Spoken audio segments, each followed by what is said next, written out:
Olá pessoal, tudo bem? Seja bem-vindo a mais um episódio do podcast Geração Anônima. Na verdade, não é só mais um, é o retorno desse podcast. Eu estava longe, durante algum tempo, eu estive grávida, estive com o bebê, nosso filho nasceu, lá vou dizer, está cheio de saúde para a glória do Senhor Jesus. E nós estamos agora hoje retornando esse podcast. E esse podcast é muito especial e nós estamos com uma visita aqui, gente, muito especial. Uma pessoa que tem um testemunho impactante, tem um testemunho incrível e eu tenho certeza que tudo que ela viveu na vida dela vai tocar a sua vida em uma área específica. Eu tenho certeza do que ela viveu na sua vida vai tocar em algum momento especificamente o que ela está passando, o que ela passou. E eu creio que ela vai alcançar muito a sua vida. Georgia, seja bem-vinda a esse podcast. Foi muito bom, ter você aqui. Tem 7 anos, que eu te vi. 7 anos. Georgia já veio aqui na minha casa, Tem muito tempo que a gente se viu. E não imaginei que a gente se encontraria numa mesa, Mas a sua história é digna de ser contada. Seu testemunho, eu creio que vai alcançar muitas vidas. Então, seja bem-vinda, se apresente para o pessoal. Obrigada, Paula. Olá, pessoal. É com muito prazer mesmo que eu estou aqui. Foi colocado, como eu te falei antes, em oração. Sim. Acho que a gente precisa se levantar diante da vida, compartilhar com as pessoas as nossas vivências. Sim. Porque às vezes as pessoas passam por dores, por momentos na vida e acham que está só. Uhum. E quando a gente compartilha com o outro aquilo que a gente viveu, aprendeu a lidar e está lidando, a gente meio que se apoia para continuar vivendo, E sobretudo entender esse agir de Deus na nossa vida. Com certeza. Antes de qualquer coisa, saber que é por Ele, por meio dele, para Ele. Sim, com certeza. As coisas que a gente está aqui, Sim. Nada é por acaso, Até o processo, ele tem um objetivo na nossa vida. Com certeza. Já pra gente começar, eu sei que uma frase nunca vai te resumir, Uma frase não consegue resumir a sua história, mas sempre existe uma frase que fala um pouco da gente. Tem alguma frase no seu coração que fala quem você é, um versículo, alguma coisa que te dê ânimo, que represente a sua vida? Tem um versículo que foi minha irmã que me deu em 2014, e esse versículo, se eu pudesse, eu cravava. Está cravado dentro de mim, na verdade, Sim.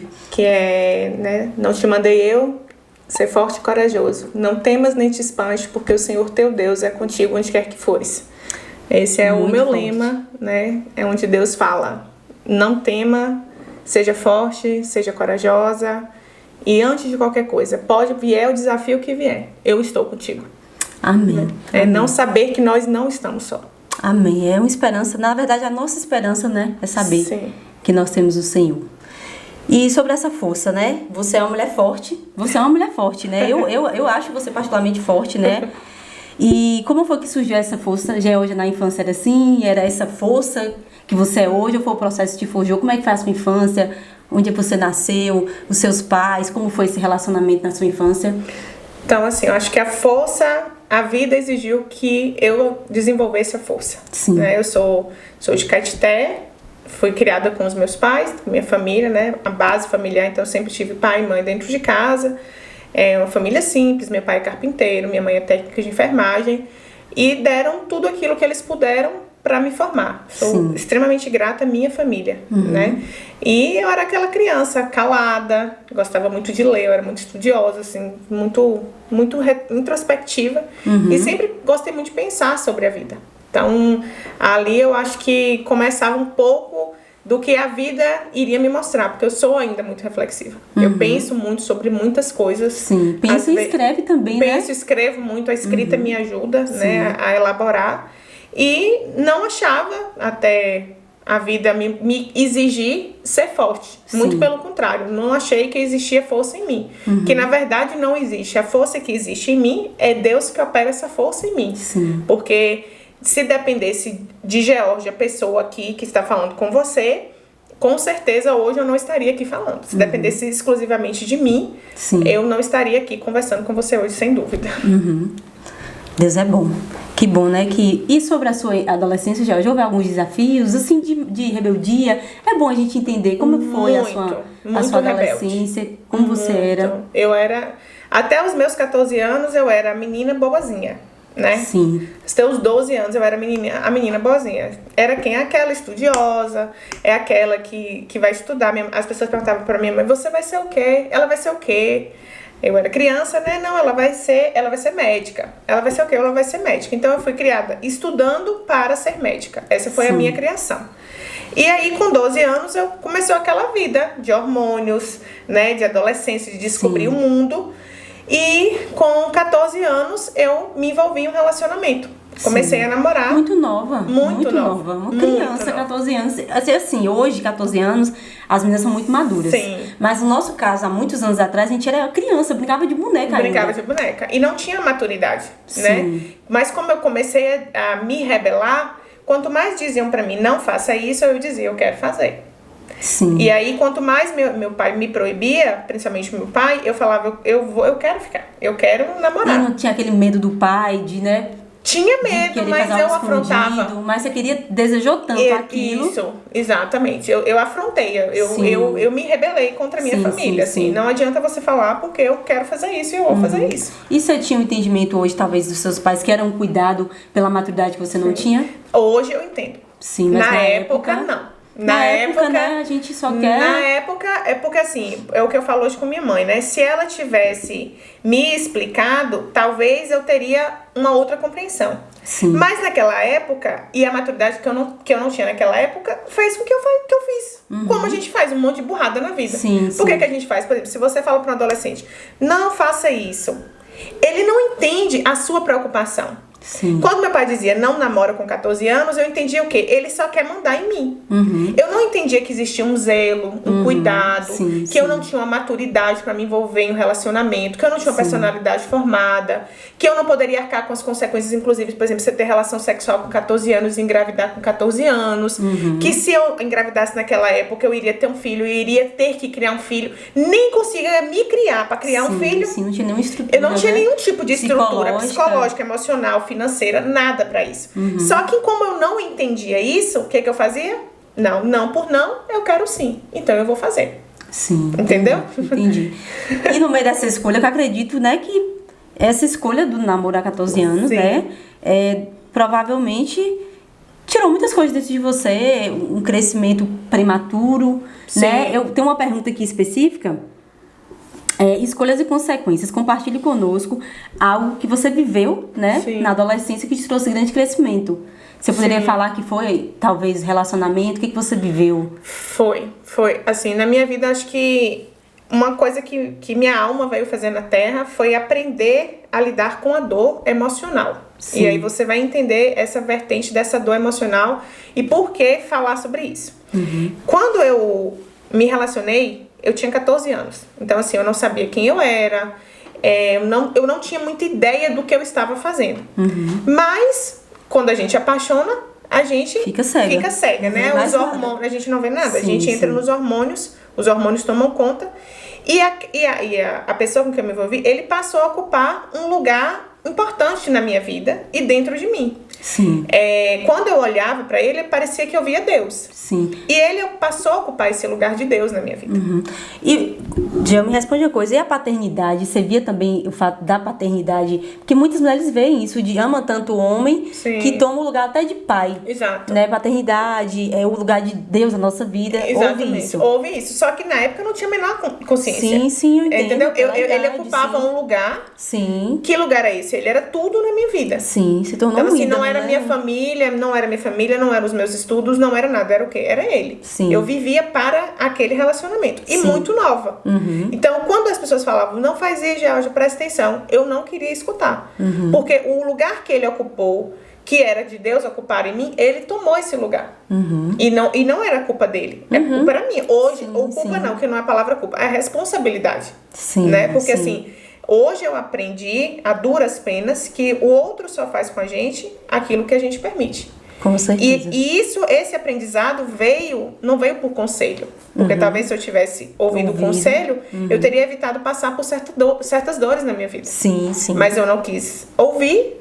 E aí o que eu fiz? Eu fui pagar o preço das minhas escolhas. Né? E aí a gente vem a questão da autorresponsabilidade. Né? Você está preparada para arcar com aquilo que você vai fazer? Né? Então, passa por essa questão. E aí, nessa adolescência, com 14 anos, né, namorei, e eu entrei em um relacionamento onde eu não me conhecia. Eu não sabia quem era Georgia, eu sabia que eu queria namorar, queria casar, e afrontei todo mundo. Nesse processo dos 14 anos, eu namorei dos meus 14 aos meus 29 anos. Então, assim, vocês imaginam. Aos 29, muito tempo hoje eu tenho 36 anos, né? Então, foi mais da metade da minha vida com essa pessoa. Sim, então, era meio que eu tempo. não sabia mais quem era eu, quem era ele, quem era nada. Eu realmente me perdi nesse processo. Só que nesse período, houve muita dor emocional, de feridas emocionais que ele provocava. Por quê? Sim. Houve muita traição, palavras que machucavam demais, e eu sofria muito por conta de viver aquela situação. Sim. Ele dizia, por exemplo, agradeça a Deus que eu te quero porque ninguém te quer. Meu Deus. Então, quando você ouve aquilo com 14 anos de idade, você pensa o quê? Eu não tenho valor nenhum. Ainda bem que ele me quer, porque pelo menos ele me quer. E você faria tudo por uma pessoa dessa, né? E você faz tudo, porque você, sim. é a única coisa que você tem. Sim. Era a única coisa que, pelo menos, eu não tenho valor de nada, pelo menos alguém me quer. Vixe, que bom que ele me quer. Então, era mais ou menos essa lógica que eu permanecia. E não tinha ideia do que era consciência, de terapia, de nada. Eu achava que aquilo era normal, mas aquilo me causava muito sofrimento. Sofrimento mesmo. Porque eu queria terminar. Sim. Quando ele falava esse tipo de coisa, quando eu pegava as mensagens no celular, com traição, com tudo, o que eu fazia? Eu falava, agora eu termino. Aí eu ia terminar. Aí eu terminava e vinha uma dor muito grande dentro de mim. Uma angústia. Carência, medo de ficar sozinha. E eu não sabia o nome disso. Eu não sabia que era medo de ficar só. Eu não sabia se era angústia. Eu não sabia que era carência. Eu não sabia de nada. Eu só sabia o quê? Um desespero, Ele não pode sair. Entendi. Por que ele não pode sair? Porque quando ele sai, é igual um esparadrapo, um curativo. Você tá aqui cuidando da ferida. Se eu tiro o curativo, dói a ferida. Sim. E aí, o que eu fazia? Ele voltava e tapava esse vazio, esse buraco que sempre existiu e que eu não tinha a menor consciência. Você poderia dizer que você não sabia, então, lidar com a dor da perca. Nunca tinha vivido isso na sua vida? Nunca. Eu era muito nova, né? E não sabia que dor. Eu não sabia denominar, por exemplo, se era uma angústia. Por que doía? Por exemplo, eu podia refletir para ele. Por exemplo, por que quando ele sai dói? Que dor é essa? Eu não questionava. Ele saía, eu terminava, então doía. Quando apertava aqui, eu falava, eu não dou conta. Dói demais esse trem dentro de mim. Aí eu voltava. Sim. E aí, o que ele fazia? Ela vai aceitar tudo que eu fizer. Porque ela não dá conta de ficar só. Sim. Então, ele já entendia o mecanismo que eu operava, dependente emocionalmente, completamente dele. E ele fazia o que ele queria, né? Então, assim, eram muitas traições, muitas palavras, assim, de me colocar em um lugar de não valor, né? De nenhum tipo de valor, e eu realmente acreditava. Então, quanto mais ele falava, mais a minha estima baixava. Sim. Né? E a dependência dele, né, no caso, aumentava. E a dependência aumentava. Porque quanto mais você se rebaixa, mais você vai depender do outro. Sim. Porque se tem alguém, pelo menos na história toda, nesse mundo que te quer, graças a Deus. Sim. Né? Então, certeza. esse era o mecanismo que eu operava. E aí eu lidei por 15 anos, né, entre lágrimas e oração. Minha irmã foi uma pessoa muito importante nesse processo, porque ela sempre me alertava. Era isso que eu te perguntar, teve alguém que te ajudava? Minha irmã. Né, que falava com você, tentava te alertar e... Minha irmã, minha família, os meus amigos, né, assim, elas viam o que eu não enxergava. Elas falavam, você não vê... Quem tá de fora sempre enxerga melhor, né? A gente não enxerga. Nunca enxerga. A gente fica realmente muito cega mesmo.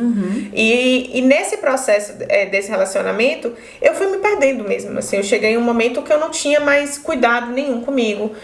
Minha mãe falava assim, engraçado, quando ele se aproxima, o seu olhar perde o brilho. Porque eu realmente estava entregue a minha vida, os meus planos para aquele relacionamento. Sim. Né? E os sonhos, Georgia, tinha na época, assim, de um futuro? Já eu tinha, assim, a ideia, como minha mãe sempre me criou para formar, né, para fazer uma faculdade, eu já estava fazendo faculdade de enfermagem na época. Então eu pensava, eu preciso concluir essa faculdade. Sim. Mesmo em meio ao caos, à turbulência. Sim. Porque era uma manipulação mental tão grande que, se você me perguntar hoje, Georgia, como você conseguiu fazer uma faculdade durante 5 anos? E como a pessoa que você estava permitiu você fazer uma faculdade? Exato. Pelo fato de tantos anos juntos, e talvez, pelo que eu vi, tem um controle da sua pessoa, então talvez não permitiria você sair de um ambiente, conhecer pessoas, um mundo diferente. Exato. se sentir valorizada pelo que você ia aprender, né? Exato. Mas assim, como eu tinha muito em mim... Sempre estava em você. Sempre esteve em mim a importância. Eu preciso ter uma formação. Eu achei interessante você falando, né? Que sua mãe colocou isso dentro de você. Colocou. Como é importante a gente crescer em um lar. Que existem pessoas que acreditam e que profetizam aquilo ainda antes de a gente crescer. Exato. Sua mãe fez isso na sua vida. Foi muito importante. Ela me ensinou, assim, porque, por exemplo, se ela não tivesse falado... Não tivesse me dado um encaminhamento, uma direção para o estudo... Talvez eu iria simplesmente, como aconteceu, de me entregar ao relacionamento, na metade do segundo ano, minhas notas despencaram. Minhas notas, que tipo, eram notas boas, foi tudo 1, 2. Quando minha mãe chegou no colégio, ela quase caiu dura. Falou, o que tá acontecendo? Sim. E eu, assim, vivendo para aquilo, entendeu? Mas, como eu tinha enraizado em mim a questão de, tipo, vou ter uma profissão para ser independente, mesmo em meio a toda a manipulação e o controle que eu vivia ali, eu conseguia elaborar, tipo, eu tenho que ter uma profissão no final dessa história toda, porque eu não posso depender e financeiramente dele, porque do resto eu já dependia totalmente, né? Assim, a minha felicidade é muito... eu acho importante que as pessoas saibam, assim, como é delicado a gente entregar a nossa felicidade na mão do outro. Depender, né? Depender. De quem quer que seja. De pai, mãe, marido, filho. Porque a gente vai pra esse mundo só e a gente vai embora desse mundo só. Verdade. A gente ama, mas quando a gente deposita a nossa felicidade no outro, a primeira coisa você coloca uma responsabilidade no outro que ele não tem que carregar. Sim. Né? A gente cobra do outro aquilo que ele não tem que carregar.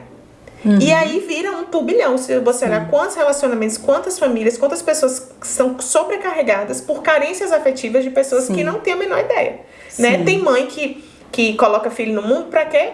Pra não ficar só na velhice. Pra suprir, pra né? suprir um buraco que é seu. Quem que tem que dar conta?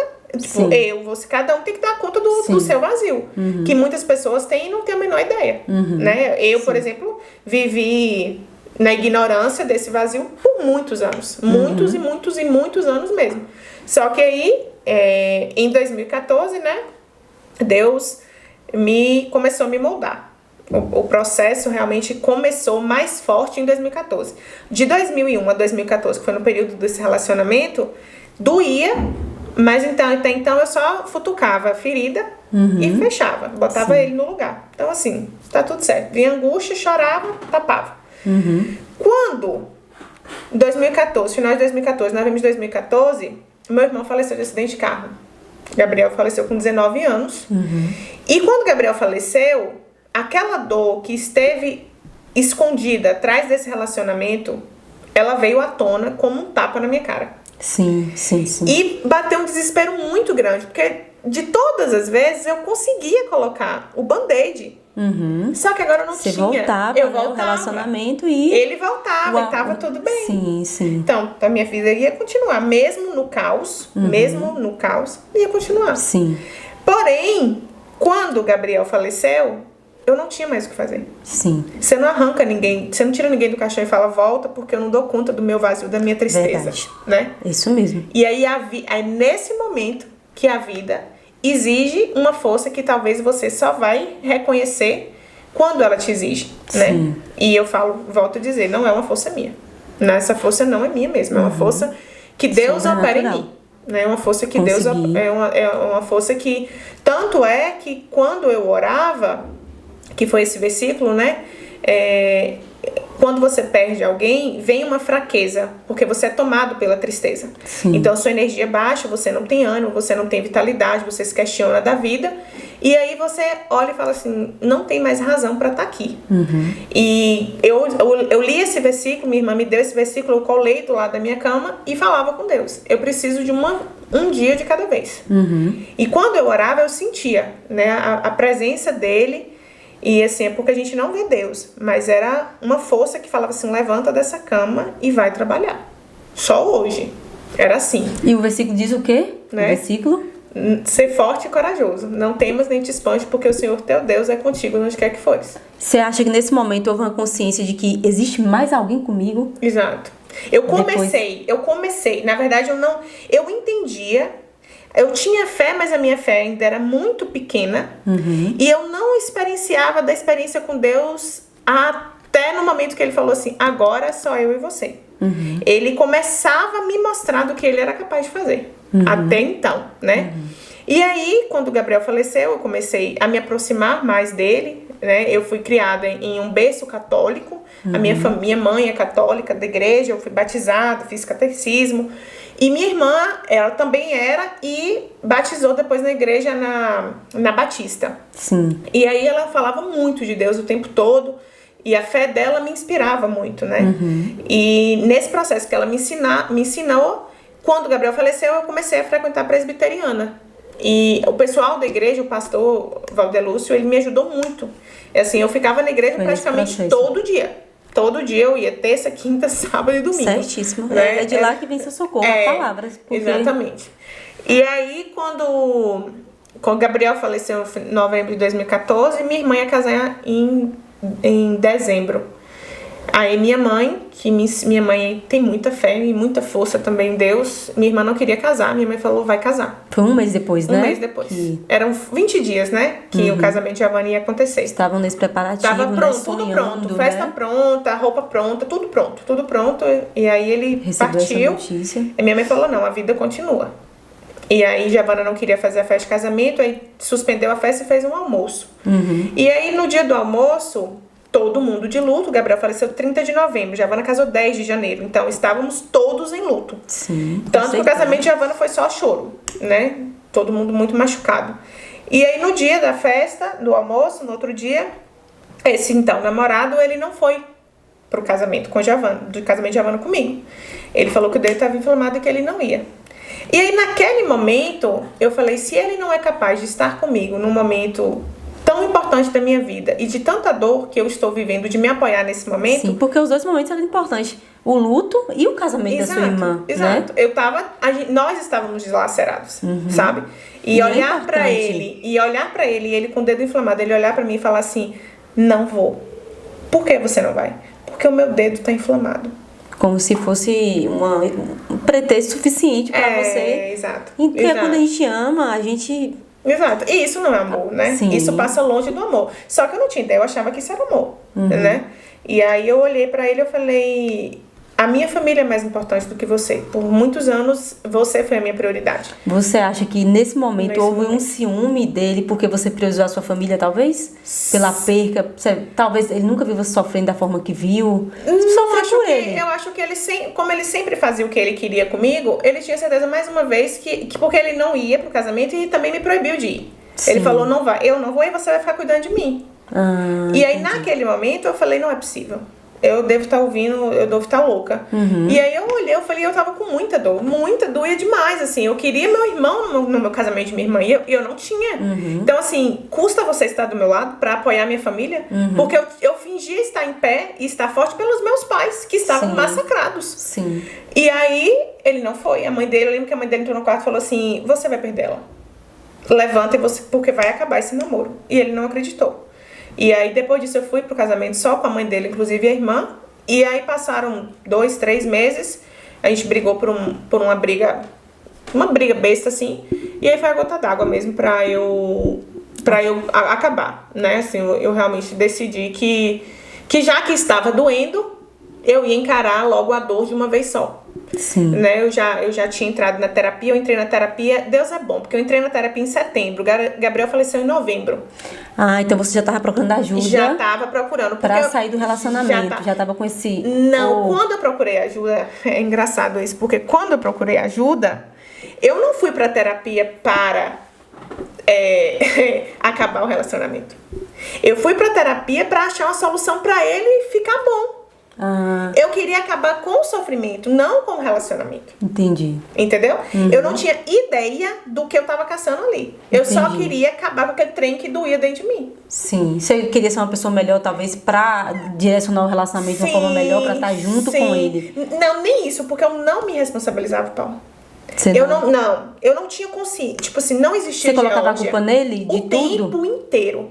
Eu era vítima na terra. Coitada de Geórgia. Quem é Geórgia? Oh, meu Deus, aquela criatura que sofre tanto. Aquela criatura... Geórgia é aquela que recebe tanta traição. Aquela ali, coitada. As minhas amigas, a minha família odiava ele. Todo mundo odiava ele. Por quê? É uma vítima. É uma coitadinha. Ô dó. Era esse o papel que eu ocupei por muitos anos na vida dele, na minha vida e na vida dos meus amigos. Sim. Então era uma pobre coitada. Então não existia responsabilidade de tipo assim, eu também tenho participação nesse relacionamento. Porque eu tô decidindo estar aqui, né? Não existia. Tudo era ele. Quem é o ruim é ele. Por que ele não entrou? Porque ele é ruim. Sim. Entendeu? Então assim, ele ocupava tudo era ele. Então a minha dificuldade quando ele saiu foi aprender a lidar com esse buraco. Sim. Quando eu comecei a entender que não existia mais a quem responsabilizar, que a história era comigo, aí o negócio ficou diferente. Porque assim, até então, tá sofrendo por quê? Porque ele traiu. Tá sofrendo por quê? Porque ele fez isso. Tá sofrendo por quê? Porque ele fez aquilo. Só que agora, quando você tira as desculpas, fica quem? Você. Você e você. E as suas escolhas. E as suas escolhas. E agora quem culpar? Entende? E foi no momento da terapia que você começou a entender isso? Foi na terapia que eu comecei a compreender que a palavra responsabilidade, por exemplo, né? Sim. E aí foi na terapia, 1 ano mais ou menos, foi que eu entendia que existia um vazio dentro de mim. E esse vazio, ele era associado a dores, né? Que existia nome para o que eu sentia. Eu era uma analfabeta emocional. Eu não sabia, por exemplo, o que era. Por exemplo, eu tô sentindo uma coisa assim, o que é isso?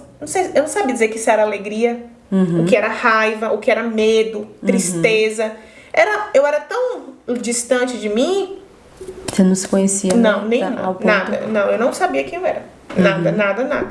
Então, o processo do lapidar de Deus em mim se deu a partir desse momento, que ele tirou meu irmão. Eu falo que Gabriel, ele veio pra me chamar, pra me mostrar que a dor não mata. Sim, e eu acho interessante você escrever um e-book, né? A gente vai até deixar disponível aqui, claro, se você quiser. E você fala sobre Gabriel e fala sobre isso, que a perca do seu irmão fez você entender que era possível passar por uma perca e não era tão grande quanto a dele. Que a dele é imensurável, mas essa aí... Você poderia... Eu sei que machucou, mas perder alguém é incomparável.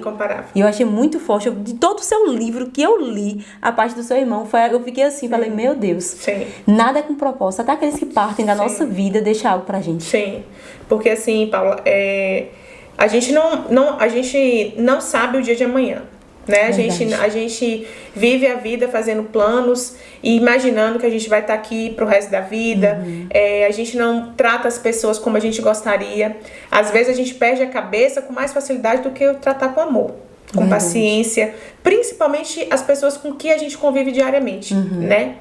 E Gabriel, eu falei com o Gabriel 8h30 da noite. Ele me ligou e falou assim, Gel, eu tinha chegado de viagem. Ele falou assim, eu queria te ver.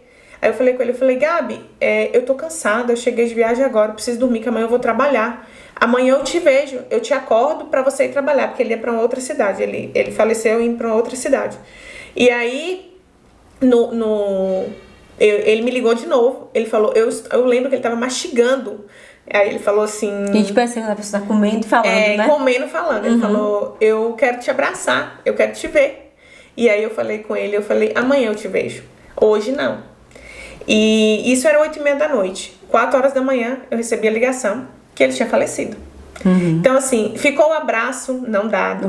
Ficou as blusas que eu ia dar de presente que eu não dei. E ficou uma dor muito grande a ser elaborada com a partida dele. Porque quando você perde alguém, você não tem remédio. Não tem esparadrapo. Você não tem o que fazer a não ser encarar ou ceder a dor e entrar na depressão. Porque a dor, ela vem. Sim. Agora a questão é, o que você vai fazer com ela? Entende? Então eu acho que Deus, ele foi me moldando e me mostrando que, tipo, vai chegar um momento que essa dor que você sempre negou a parar pra olhar pra você, eu vou te sacudir. E você vai entender. E foi no momento dessa perca. Nessa perca. Foi nessa perca, foi quando Gabriel partiu, que eu entendia que a dor não me matava. Por que a dor não me matava? Porque quando eu vivia o relacionamento, o namoro, quando eu tirava ele, quando eu terminava o namoro, eu não dava conta de respirar. Eu terminei uma vez com ele, eu perdi 5 quilos em uma semana. Eu tinha febre, 39 graus. Era desesperador. Era um nível de dependência emocional muito grande. Muito grande. Ele era o ar que eu respirava. Tanto que ele falava, eu sou seu pulmão. Ele falava, eu sou o seu pulmão. Você agradece a Deus que eu te quero porque ninguém te quer. E aí eu acreditava veementemente naquilo. Isso é tão forte, Gel, porque ele estava declarando algo a seu respeito. Sim. E ele tinha uma ligação com você, uma ligação de alma também, pelo fato de ter um relacionamento. Sim, exatamente. Né? Então existe algo espiritual aí que pairava sobre esse relacionamento, ao ponto dele colocar você num pior lugar do mundo e declarar, você não vive sem mim. Sim. E por conta dessa ligação, coisas precisavam ser quebradas para que você saísse disso, mas talvez com a força do seu braço você não conseguiria. Às vezes tem que acontecer, não deveria acontecer. Não deveria, exato. Mas coisas que nos chacoalhem, como você falou. Porque assim, a vida vai botar a gente, ou a gente vai pelo amor ou pela dor, né? Sim. Eu acho que nós estamos passando por um momento onde Deus chama para nós fazermos uma reforma interna. Quem não olhar para dentro, vai chegar um momento que ele vai colocar, olha para dentro.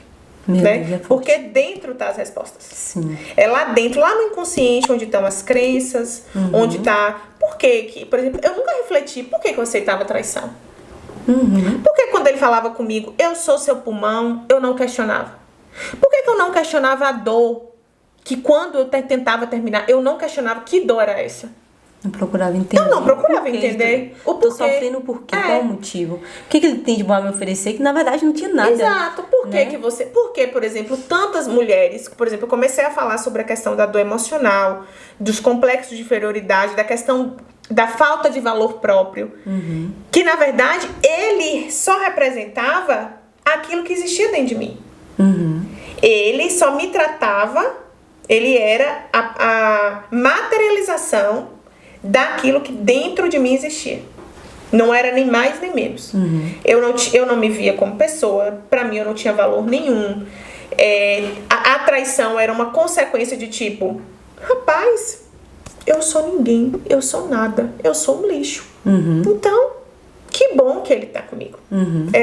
Era isso. Só que eu não tinha ideia que isso existia dentro de mim. Então a maior dificuldade foi essa. Quando as cortinas, o véu rasgou, caiu e falou assim, tá aí dentro. Sabe por que ele falava isso com você? Porque na verdade você não se ama. Na verdade, sabe o que você acha? Que você não vale nada. Sim. Então você é digna de dó. E você acreditava em tudo que ele dizia a seu respeito. Totalmente. Né? Então... Totalmente.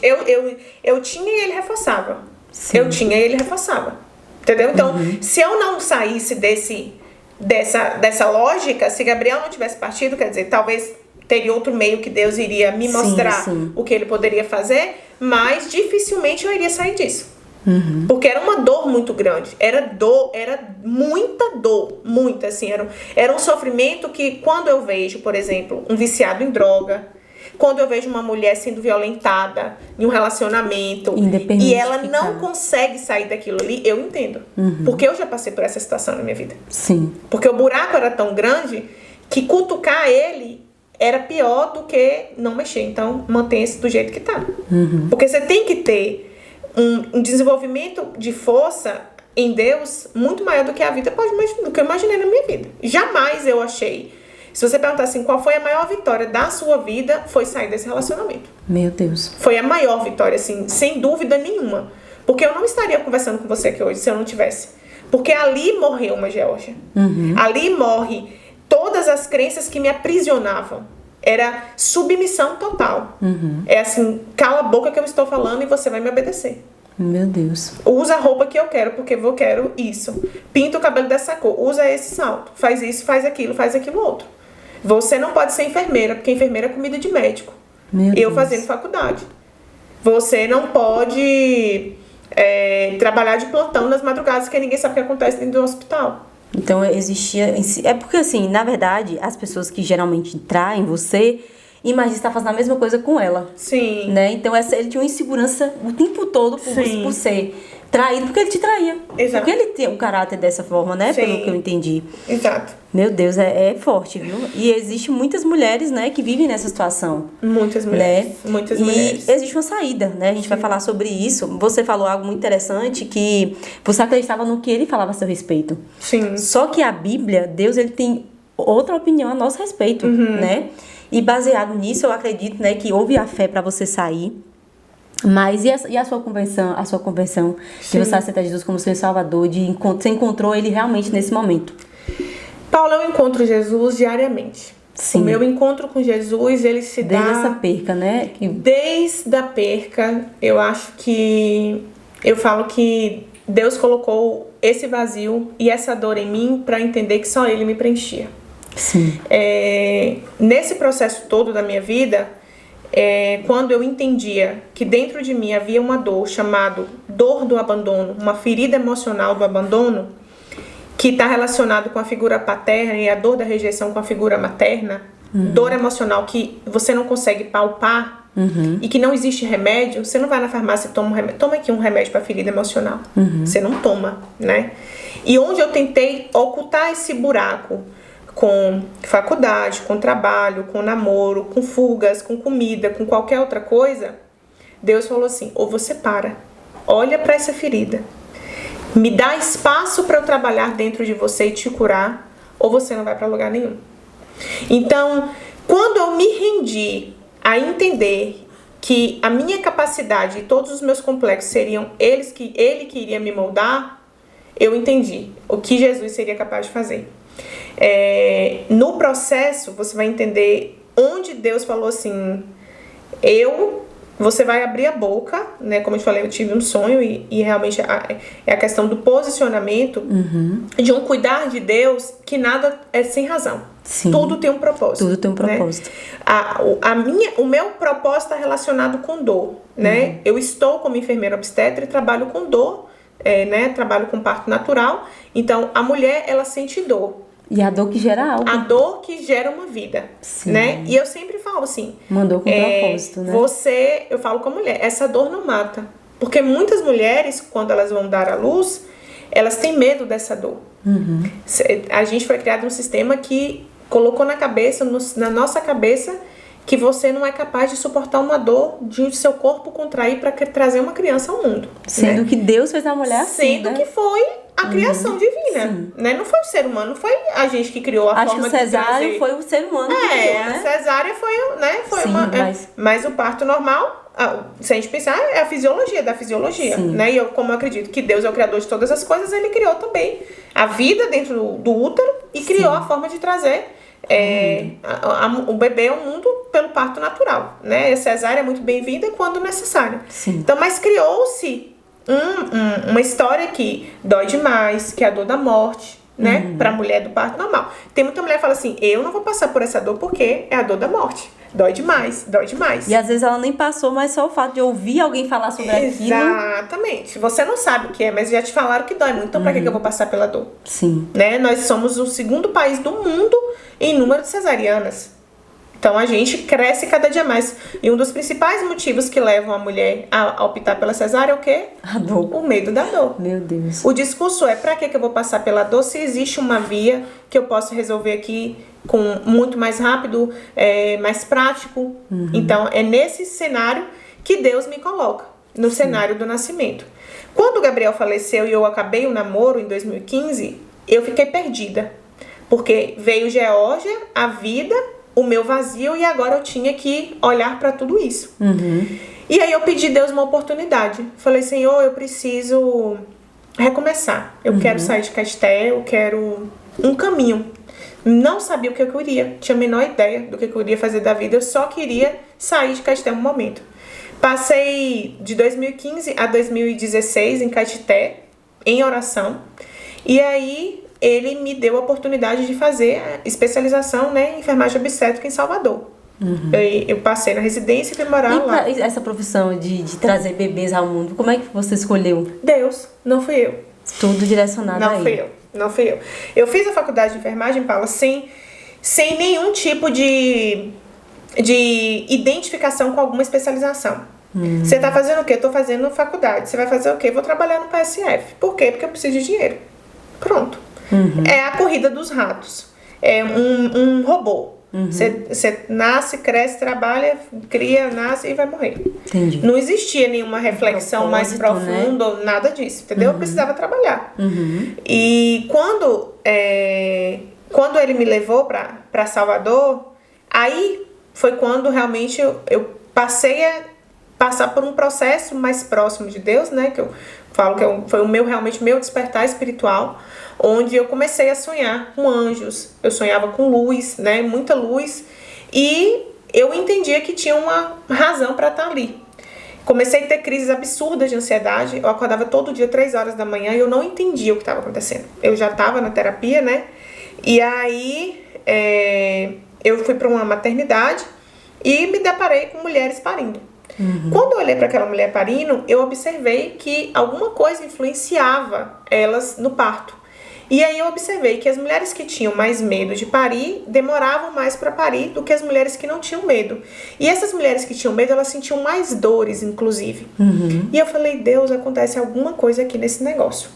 Na mesma época eu estava lendo um livro chamado Inteligência Emocional, de Daniel Goleman. E eu nunca tinha ouvido falar a palavra neurociência. Nunca, juro pra você, assim, o que é neurociência? Sei lá que já acha isso. Nunca ouvi.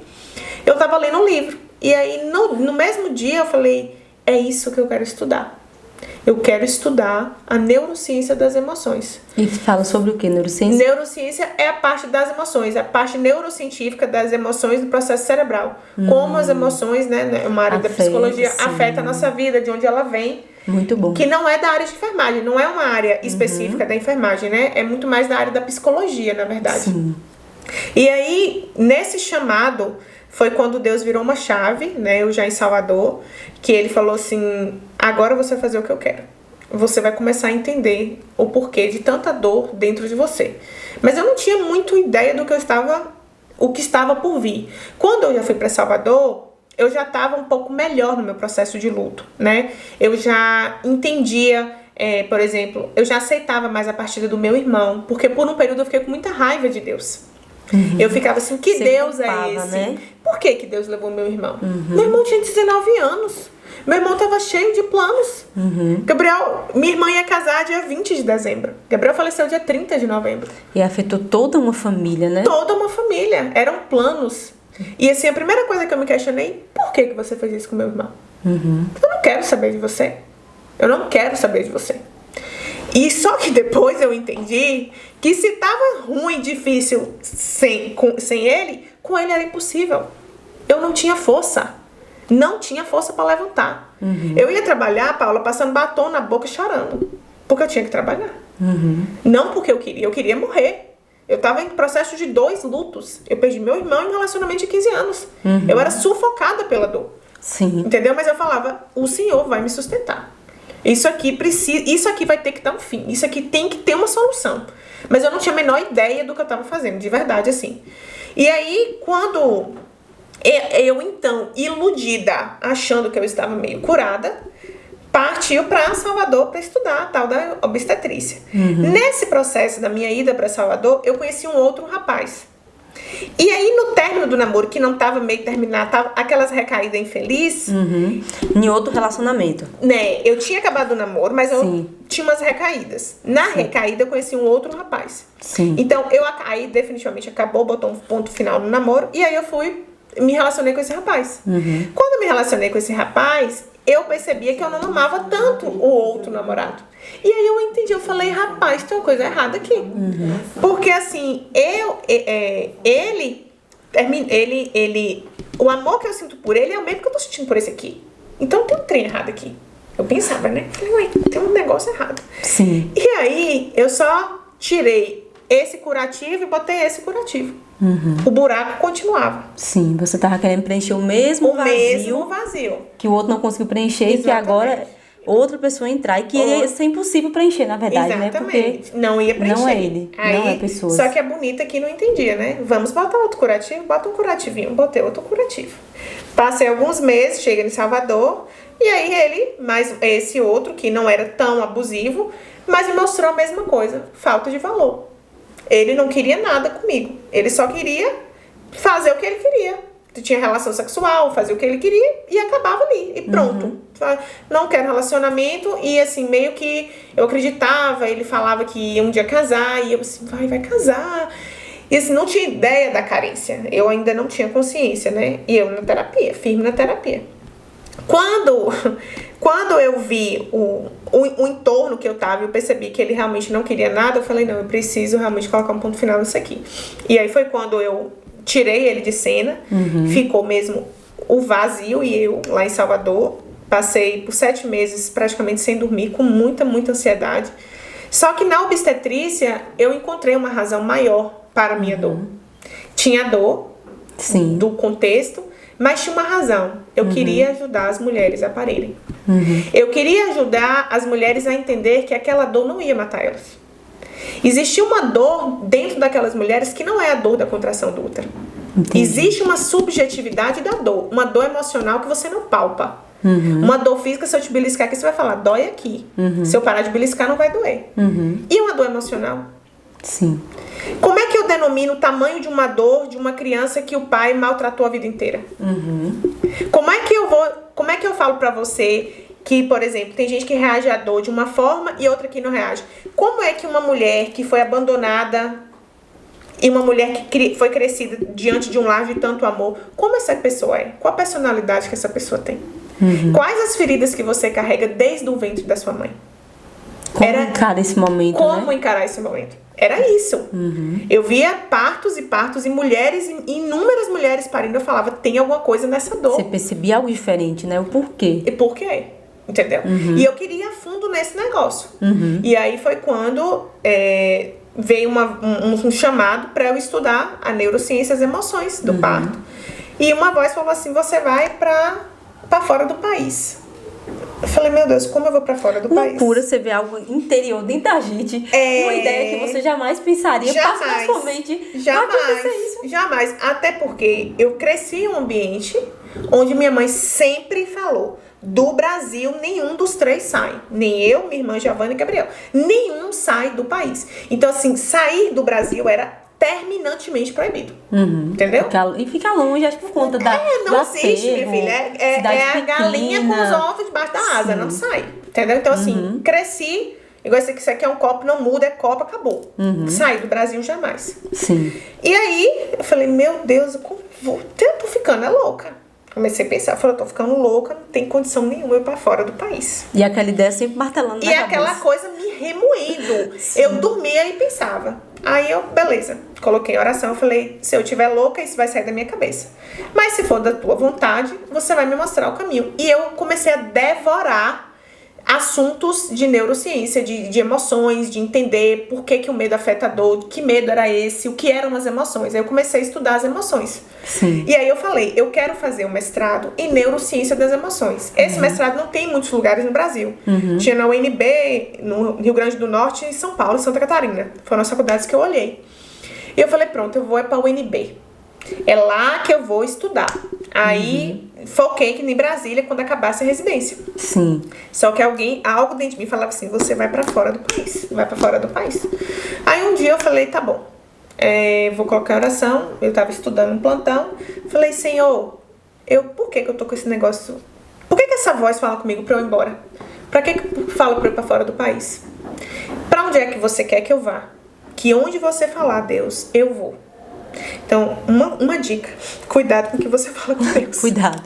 Porque ele escuta as orações, porque ele escuta e ele responde, bebês. O que aconteceu? Eu perguntei, pra onde é que você quer que eu vá? Ele falou, aí eu virei num plantão, tinha um estojo e tinha escrito aqui, Londres. Aí eu olhei e falei, Londres. Tá bom, Deus, é pra lá que eu vou. Quando a gente fala assim, parece que eu tava louca. Né? E eu não falei pra ninguém, porque realmente se eu falasse que eu tomei essa decisão baseada em uma pergunta que eu virei pro lado e tinha escrito uma palavra, minha mãe, coitada, que quase enlouqueceu, ela não ia mesmo deixar eu ir, né? Sim, não, você não vai de jeito nenhum. Não vai de jeito nenhum, porque quem te falou que é Deus? Qual é a garantia que isso não é apenas uma coincidência? E aí dentro... Mas não existe, né? Não existe coincidência. Existe o agir de Deus. Existe o agir de Deus. E aí, nesse processo... eu estava em um dos plantões lá nessa maternidade que eu trabalhava, chegou um grupo de parteiras. E dentro dessas parteiras, eu sabia que lá, parteiras internacional do exterior, eu sabia que lá estava a porta que ia me trazer, ia me levar para fora. Sim. E eu perguntei à tradutora, porque eu não falava inglês e não falo ainda, né? A tradutora, falei, pergunta quem é de Londres. Ela levantou a mão. E aí eu falei, fala com ela que eu quero ir para Londres. Aí você me pergunta, o que você falou? Porque eu não sabia nem o que eu ia fazer em Londres. Eu ia falar, não, eu vi que Deus mandou ir pra Londres. Sim. Ela ia falar, manda pro manicômio, porque você não tá doida. Aí na hora falou assim, fala que você quer fazer um estágio. E aí depois eu fui pesquisar, né, como o parto ocorre em Londres, né, eles são referência em parto normal, lá é muito natural a mulher parir. E aí na hora eu falei, fala com ela que eu quero fazer estágio lá. Não falei do mestrado, não falei nada. Porque aí na época, Deus já tinha me falado que eu iria fazer o mestrado em Lisboa. Sim, certo? Sim. E aí, resultado, resumindo a história, essa mulher, Kate Warnick, ela me recebeu na casa dela. Ela me viu coisa de 5 minutos no plantão. Ela não conversava nem português e eu nem inglês, então foi a tradutora. O amigo dela do Rio de Janeiro entrou em contato comigo depois, perguntou o que eu queria, expliquei, Ricardo, é o seguinte, eu sou Geórgia, eu quero estudar e queria me dar uma oportunidade para passar em Londres os estágios que ela conseguir. E aí eu não tinha dinheiro e eu tive que lutar com a crença, você não sai do Brasil. Paula, eu passei um mês chorando em cima de uma cama. Eu contorcia de dor em cima da cama pela decisão de ir embora do país. Porque é como se eu estivesse infringindo todas as leis da minha família. Quem é Geórgia para estar desobedecendo a voz da minha mãe que falou que a gente jamais ia sair? Então, assim, eu tava rompendo com tudo aquilo que um dia eu imaginei viver. Eu lembro que quando eu tive que tomar a decisão de desfazer do apartamento que eu morava, eu tinha que desalugar e vender meu carro, porque eu não tinha dinheiro. Sim. Eu não tinha dinheiro, né, pra ir morar em Londres, depois em Portugal. E primeiro porque em Portugal todos os mestrados são pagos, eu não tinha dinheiro. Mas se Deus falou que era pra eu ia. Sim, ele ia prover. Entendeu? Ele ia dar um jeito. Sim, ele sempre dá um jeito. É isso que eu pensava, né? E aí eu falei, tá bom, então eu vou. Não falei nada. Eu lembro que quando eu peguei uma caixinha assim e falei assim, eu vou começar, como é que eu vou pra Portugal, pra Londres? A primeira coisa, eu preciso de um passaporte, eu não tenho um passaporte. Sim. Aí eu peguei uma caixinha e escrevi, passaporte. E aí eu botava naquela caixinha tudo que eu conseguia juntar de dinheiro, porque eu ganhava só a bolsa da residência. E eu tinha um custo muito alto de vida em Salvador. Sim. Aí eu comecei a vender queijo. Minha mãe mandava queijo de Castel, vendia esse queijo na maternidade. Eu era conhecida como a menina do queijo. E todo o queijo que eu vendia era focado no passaporte. Sim. Quando eu tirei o passaporte, eu falei, a porta tá aberta. Agora eu vou. Sim. Mas não foi tão simples, porque era uma crença muito grande de não poder ir. Sim. Então, daquele momento da venda do carro, que eu tinha que arrumar o dinheiro que eu não conseguia, que eu queria vender o carro e eu não conseguia vender o carro. Tipo assim, só pra você ter uma ideia, eu comprei a passagem pra ir pra Londres sem vender o carro. Eu peguei o cartão da minha irmã, comprei a passagem. Sim. E fui, sem o dinheiro, sem saber se eu ia vender o carro. Se eu não vendesse o carro, eu não tinha como ir. Entendi. Mas se foi antes de vender ou você esperou até o finalzinho pra levar esse recurso Eu comprei financeiro? a passagem. Eu comprei então, a foi um passo de passagem. fé. Eu Você dei deu um passo de fé. Sem saber o que vinha depois. Foi acreditando mesmo que Deus Se ele poderia. falou pra mim que era pra eu ir pra Londres e que ele botou uma mulher que nunca me viu na vida dentro de um plantão, para e pensa, dentro de um plantão, Paula, olha o tamanho de Salvador, olha o tamanho do mundo, vou falando em Salvador, olha o tamanho do mundo. Uma pessoa chegar exatamente no dia que eu estou de plantão e me levar pra casa dela, em um lugar que ela nunca tinha me visto na vida. Qual a possibilidade disso acontecer se não é o agir de Deus? Verdade. É só Deus. Meu Deus do céu, poderoso demais. Você não tem o que questionar. Eu sabia, eu falava, vai dar certo, porque é Deus. Só que nesse processo, ele começava a trabalhar. Você vai exercer paciência e o carro vai ser vendido no dia que eu quero, não no dia que você quer. Porque eu queria imediatismo. Sim. Eu queria pra ontem, carro, tudo certo. Como o carro não vendeu, eu peguei o cartão da minha irmã, comprei as passagens, sem o carro ser vendido. E marquei a viagem. A viagem estava marcada, 16 de março. De 2019. Menina. Sem dinheiro. Sem dinheiro. Sem dinheiro. Então era dependência 100% no Senhor. E Ele ama isso, né? Ele ama isso. Ele manda... Eu falei com o Patrícia ontem. Falei, Deus... Tá escrito, né? Todo joelho se dobrará. Todo joelho vai se dobrar. A gente vai chegar a um momento em que a gente vai render e saber que Ele opera, desconhece. Verdade. Sabe? E foi nesse processo, né, de quando ele me levou para a obstetrícia, para o mundo que eu trabalho hoje com o nascimento, que eu comecei a entender todas as minhas dores, toda a minha história, né, desde a dor do namoro, de lidar com esse sofrimento, com essa angústia, com aquilo tudo que eu não processava, porque desde o momento em que eu decidi ir para o exterior, eu já comecei a ser remexida. né, das crenças, de tudo aquilo. E aí eu vendi o carro no final, já na reta final de ir, vendi o carro, era o único dinheiro que eu tinha, eu lembro que foi 30 mil. E aí eu fui pra lá. Que lá não é muita coisa. Não é nada. Porque lá é dólar, né? Lá é euro, né? É euro. É euro e é libras. Em Londres, né, ainda era muito mais caro. E aí eu lembro que minha amiga falou assim, Georgia, você vai ser sequestrada. É tráfico humano. Meu Deus. Não existe ninguém receber ninguém na casa do outro sem nunca ter visto. Ela é uma pessoa da Europa. E principalmente esses países, que as pessoas são bem frias, não são comunicativas, são bem reservadas, como né? É que, tipo assim, como é que ela vai te receber na casa dela? Ela nunca te viu, Georgia. Por que ela vai te receber? Eu falava, Manu, porque Deus tá falando que é pra eu ir, Manu. Georgia, você vai ser sequestrada, você não tá ouvindo. Eu falei, meu Deus, se eu morrer, eu tentei. Passava também assim na cabeça. Não, eu falei, se Passava eu morrer. coisas. Eu falei, se eu morrer tentando, entendeu? Porque eu tô obedecendo. Pelo menos, eu vou deixar essa história, eu pelo menos tentei fazer alguma coisa. Eu tentei obedecer a voz. Se tá errado, eu não sei. E aí eu vendi, né, o carro, fui pra lá. Pra você ver assim, como Deus ele opera. Quando eu tava pra ir nessa casa de parto que eu conheci com Kate, ela tava marcado pra agosto. Sim. E era uma casa de parto que eu queria muito estagiar. Muito, muito, muito, muito. Quando eu cheguei lá, quando era pra ir em agosto, a professora da residência falou assim, mudou o seu grupo vai pra outubro. Na hora veio aquela raiva, eu não acredito, eu tô ansiosa esperando por esse dia chegar. Você já estava lá? Eu tava em Salvador na época. Ah, sim. Pra encontrar com ela. Em agosto. Eu falei, eu louca pra esse dia chegar. E vocês vão mudar pra outubro? Aí na hora veio uma voz e falou assim, acalma, que tem tempo pra todas as coisas. Aí eu penso, se eu tivesse ido em agosto, eu não tinha encontrado Kate em outubro. Deus mudou a minha lógica do meu estágio pra que ele juntasse nós duas em um lugar do país pra me levar pra lá. Entendi. Entendeu? Porque eu não teria recursos nenhum para ir pra Londres e seguir de Londres pra Lisboa. Eu não tinha recurso nenhum. Entendeu? Sim, sim. E aí, ele tinha que abrir uma porta e essa seria a porta. Ele tinha que abrir uma porta inclusive pra mostrar o que ele faz. Porque é ele que faz. É ele que faz, o que ele é capaz de fazer. Ele faz tudo. Eu vi uma frase que diz assim, que a mão poderosa do Senhor não conhece limites. Não há limites em nada. Em nada. Ele pode fazer qualquer coisa. Até pra botar você em uma casa com pessoas estranhas em outro país pra te abençoar. Exatamente. Pra você viver seu propósito. Ele pode todas as coisas. Ele pode... Tipo assim, por exemplo, eu tô vendo uma menina, ela tá com câncer, né? Acho que tá com metástase. E aí alguém perguntou assim pra ela, você não acredita que Deus pode te curar? Ela falou, eu acredito. Tanto pode curar como pode deixar a doença progredir para um bem maior. Existe uma razão para todas as coisas. Todas as coisas cooperam para o nosso bem. Existe uma razão para todas as coisas. Todas as coisas. Eu não tenho dúvida nenhuma disso. Sabe? Verdade. Nenhuma dúvida disso. O carro que se atrasa, tudo tem uma razão. A gente não tá solto, sabe?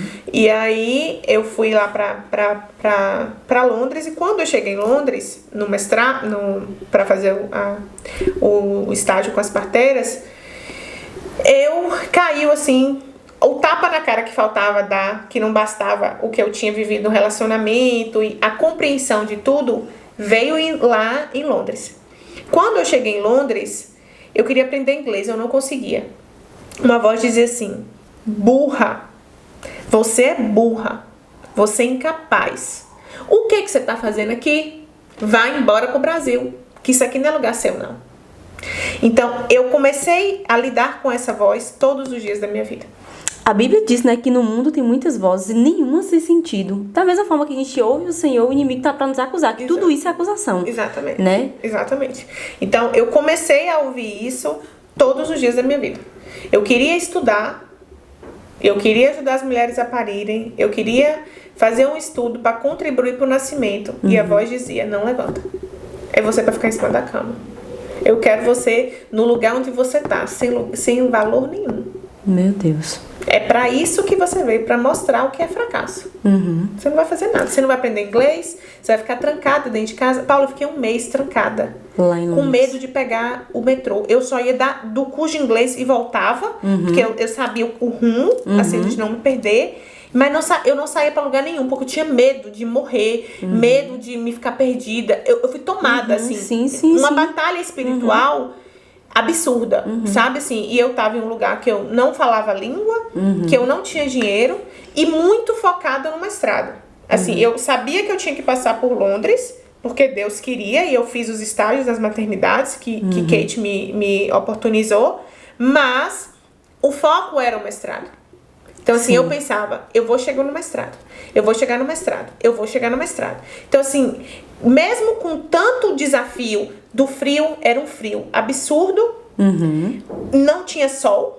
Então, o sol, ele move minha alegria. E você ama sol, né? Minha filha, eu sou Eu vejo você postando. Eu amo o sol. Não tinha o sol pra iluminar meu dia. Então, mostra aquele tempo assim meio nublado, meio estranho, meio, né? Meio 10 triste, dias, né? é muito triste. Era 10 dias. E na hora de sentar no jantar, que eu era um extraterrestre na mesa, todo mundo conversando e eu assim, o que ela tá falando comigo, Senhor? Aí eu comecei a desenvolver mímica, eu fiquei ótima na mímica. Eu fiquei maravilhosa. Eu fazia mímica, eu falava tudo errado, eu bebia um monte de café sem saber que era chá.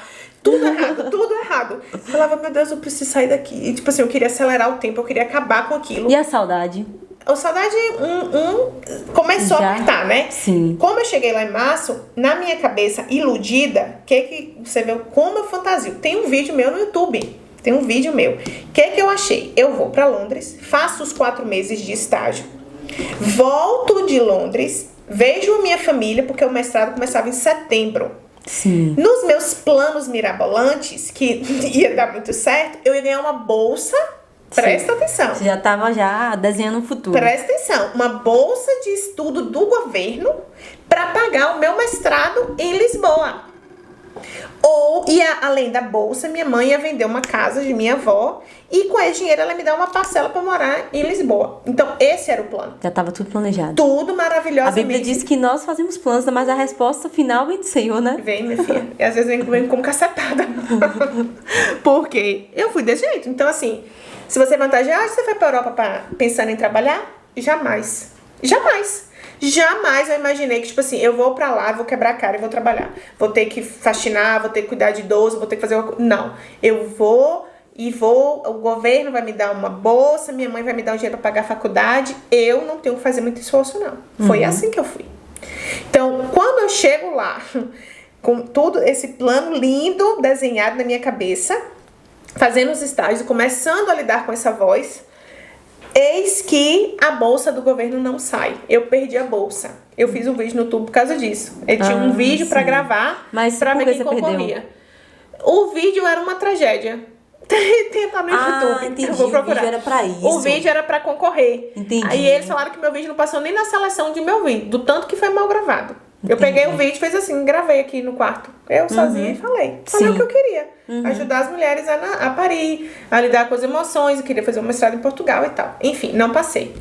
E aí, Giovana, minha irmã, falou assim, Jorge, deixa eu te falar uma coisa. Ou você dá um jeito de trabalhar em Londres e juntar dinheiro pra você ir pra Lisboa, ou arruma suas malas e vem embora de volta pro Brasil e faz esse mestrado uma outra oportunidade. Porque dinheiro você não tem. Isso era mais ou menos abril. Quando ela falou isso, Paula, o mundo girou. Eu falei, daqui eu não volto. Você não tá entendendo. Eu só não vou me prostituir. Do resto, filho, eu vou lavar o chão, eu vou fazer qualquer coisa. Mas daqui eu não volto. Sim. Se Deus me chamou, eu vou honrar até o final. Sim. E aí começou a batalha. Aí, minha filha, eu tenho isso aqui escrito de diário, ó. Porque eu comecei a entrar em paranoia. Tinha dia que eu já não sabia quem eu era. Porque como o fuso horário era muito diferente, eu comecei a entrar em crise, eu falava, meu Deus, sabe quem eu sou, onde é que eu tô? Eu lembro que eu peguei uma época, eu botei identidade, a minha identidade do lado da minha cama pra acordar e olhar pra eu lembrar quem eu era. Porque eu já não falava com ninguém, as pessoas da casa, eu não conseguia me comunicar. E eu comecei a entrar em paranoia, eu preciso do mestrado, virou meio que uma obsessão, sabe? Assim, muito, pra mim hoje, claramente, foi uma loucura aquilo ali. E aí eu comecei a distribuir panfleto na rua, pra ver o que eu conseguia juntar de dinheiro. A casa da minha avó não vendeu. E eu não era pra ter vendido. Não era pra ter vendido. E aí aquela vítima de antigamente, lá do namoro, ela veio e me mostrou e falou assim, viu como você sempre espera algo de alguém? Meu Deus, isso é muito forte. Você sempre esperou. Você quis fazer um mestrado, mas você esperou que o governo te desse uma bolsa, que sua mãe vendesse uma casa. Cadê a sua responsabilidade nisso aí? Agora, bonita, vai andar com suas próprias pernas. Você vai lavar o chão. Você vai fazer sanduíche. Você vai fazer o que for, mas se você quiser, você vai me provar. Deus fala comigo. Você vai me provar, Georgia, até onde você quer realmente fazer esse mestrado. E aí eu, que sempre fui criada como uma dodoquinha, fui fazer o quê? Lavar banheiro. Comecei a faxinar a casa. Eu faxinava o chão, as pregas assim do chão, chorando. E eu pensava, eu vou chegar nesse mestrado. E eu vou concluir esse mestrado. Eu posso morrer. Aí eu falava o pessoal assim, sabia que estava vivendo aqui, sua família? Ninguém. Tá tudo bem pras pessoas Não, aqui. tá, pra todo mundo tava tudo muito lindo, maravilhoso. Se eu falasse pra minha mãe que eu tava afundando emocionalmente, elas iam me tirar de lá. Entendeu? Várias vezes eu queria morrer. Eu preferia morrer do que desistir. Eu queria morrer. Falei, eu quero morrer, mas eu não desisto. Porque eu não cheguei até aqui pra desistir. E quando eu pensava em voltar pro Brasil, eu me vi em cima de uma cama com depressão. Porque aquilo pra mim fazia muito sentido, porque eu sentia que era um chamado de Deus pra minha vida. Sim, e desistir do chamado que Deus tem. Eu não queria desistir. Eu não queria desistir do que... Por que Deus falava pra mim? Por que Deus colocou Kate na minha vida? Por que Ele me deu aquela oportunidade? Se abriu, Por que uma porta se abriu? De tão... Se não fosse pra ser, Ele não teria colocado uma mulher do nada... Sim. Dentro de um plantão em Salvador, no dia que eu estava. E assim, quando eu cheguei lá, Paula, ela me colocou na casa dela. O plano, ela combinou comigo que eu ia pagar 50 libras por semana pra morar com ela. E você tinha que trabalhar pra ter essa libra, né? Ela chegou depois, ela falou, eu não quero que você pague nada, Georgia. Eu só quero que você estude, porque o que você tem pra fazer é muito nobre. Então eu olhava assim, eu falava, eu não posso desistir. Porque Deus, Ele tá me dando essa oportunidade. E eu tenho que ir até o final. E você pensava na vida das mulheres? Eu só pensava nisso. Eu só pensava. Elas precisavam, né? Eu só pensava. Que é um momento tão importante na vida da mulher. Exato. E toda aquela dor que elas vivem na hora do parto, eu lembrava delas na hora que eu estava em sofrimento lá em Londres. Eu falava assim, mas elas conseguem parir. E eu vou conseguir passar por isso. Porque assim, era muito estresse, era a saudade de casa, era a falta de dinheiro, era o inesperado. Eu estava no processo de seleção do mestrado em Lisboa ainda. Não estava... Então foi tudo pela fé mesmo, foi crer que Deus poderia. Foi entrega, assim, sabe? Eu tô com Deus. Eu lembro que quando eu fui pra Londres, eu fui pro aeroporto, minha irmã me levou, foi meu cunhado, minha irmã e minha sobrinha que tava pequenininha. A Amanda tinha 3 meses só. E aí, esse versículo de novo, né? Deus, você nunca está só, nunca está só. Eu lembro que eu imaginei assim, eu falei, Senhor, eu não sei o que eu tô fazendo, mas eu sei que o Senhor está comigo. E aí eu fingi, assim, que tinha anjos ao meu redor, e eu entrei no aeroporto, assim, eu não sei o que me espera do outro lado, e eu sei que tem alguém aqui comigo o tempo todo. E é nisso que eu vou, e é nisso que eu volto. Porque, assim, quando eu paro pra pensar o que eu fiz, sem nunca ter saído do país, sem dinheiro, e com muito medo... Foi pela fé. Pra ir numa capital aqui do lado, que a gente mora numa cidade tranquila, a gente tem medo de pegar o metrô. Ô, Paula, imagina.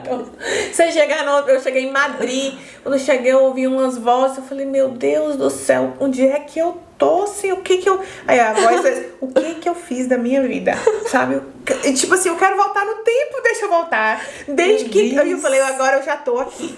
Agora eu já tô aqui, tipo assim, não tem mais volta. Não tem mais volta, né? Não tinha realmente mais volta. E eu entendia que Deus estava assim, passa por esse teste. Eu quero que você passe por este teste e você vai aprender a confiar em mim, né? Eu entendia que era muito isso. E aí eu passei, né? Fiquei 6 meses em Londres. Kate, muito tempo. Ela me oportunizou experiências maravilhosas. Ela me cuidou como filha, né? A família dela me chamava de...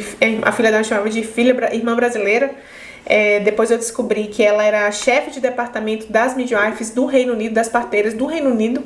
Então eu tinha acesso a tudo que você imaginar. Que você jamais. Eu comi os queijos mais finos da vida, eu tomei os vinhos mais chiques da vida. Eu vivi uma vida, Paula, assim, que assim, acho que só um livro mesmo pra realmente relatar o que foi aquela experiência, sabe? Eu queria estar emocionalmente melhor. Porque eu realmente estava muito, muito fragilizada. Quando eu vi que eu ia ficar longe da minha família, eu, por exemplo, eu não podia voltar no Brasil e voltar pra Lisboa. Eu tive que ir embora de Londres pra Lisboa. Eu não tinha como voltar. Então a saudade começou a apertar da minha família. Eu tinha muita vontade de ver meus pais. E naquele momento eu dei muito mais valor à minha família. Sabe assim, a dor da saudade de não poder tocar a Amanda, de não poder ver minha irmã, de pegar, de poder abrir uma porta e falar, oi irmã, tô aqui. Eu olhava e falei, gente, eu vivi 2 anos em Salvador. Vários finais de semana eu não ia ver Giovana e Rafael, Tava meu tão cunhado, pertinho, e tava né? perto. Agora eu quero e não posso. Uhum. Então, assim, eu olhava para aquilo ali e eu falava, minha filha, aqui só tem aprendizado. Né? Então, assim, foi realmente um processo de lapidação. E quando eu cheguei em Lisboa, a voz, ela veio com tudo. Naquele momento eu entendia que existia um sentimento de inferioridade muito grande dentro de mim. Eu ia escrever, a voz dizia, você não vai escrever. A tela do computador, ela embaralhava de tanto medo. Eu lia um artigo, eu não conseguia ler. O medo, ele me paralisava de uma forma tão grande que eu lia, eu falava, o que tá escrito aqui? Tipo assim, por exemplo, a neurociência das emoções, a musicoterapia no alívio da dor. Eu não conseguia ler. Eu falava, gente, tem uma coisa errada aqui. Meu Deus. Aí eu falava assim, vai embora. Vai embora. Você não é ninguém. Na minha sala eram 30 pessoas, eram 11 brasileiros. A voz falava o tempo todo assim, vai embora dessa sala. Você não é ninguém. Você é a mais burra daqui de dentro. O que você tá fazendo aqui? Quem é você para fazer um mestrado no exterior? Vai embora. Então eu comecei a lutar com essa voz que já estava em Londres ruim, em Lisboa. E aí nesse processo eu deprimi total. Eu entrei realmente em depressão e eu só queria morrer.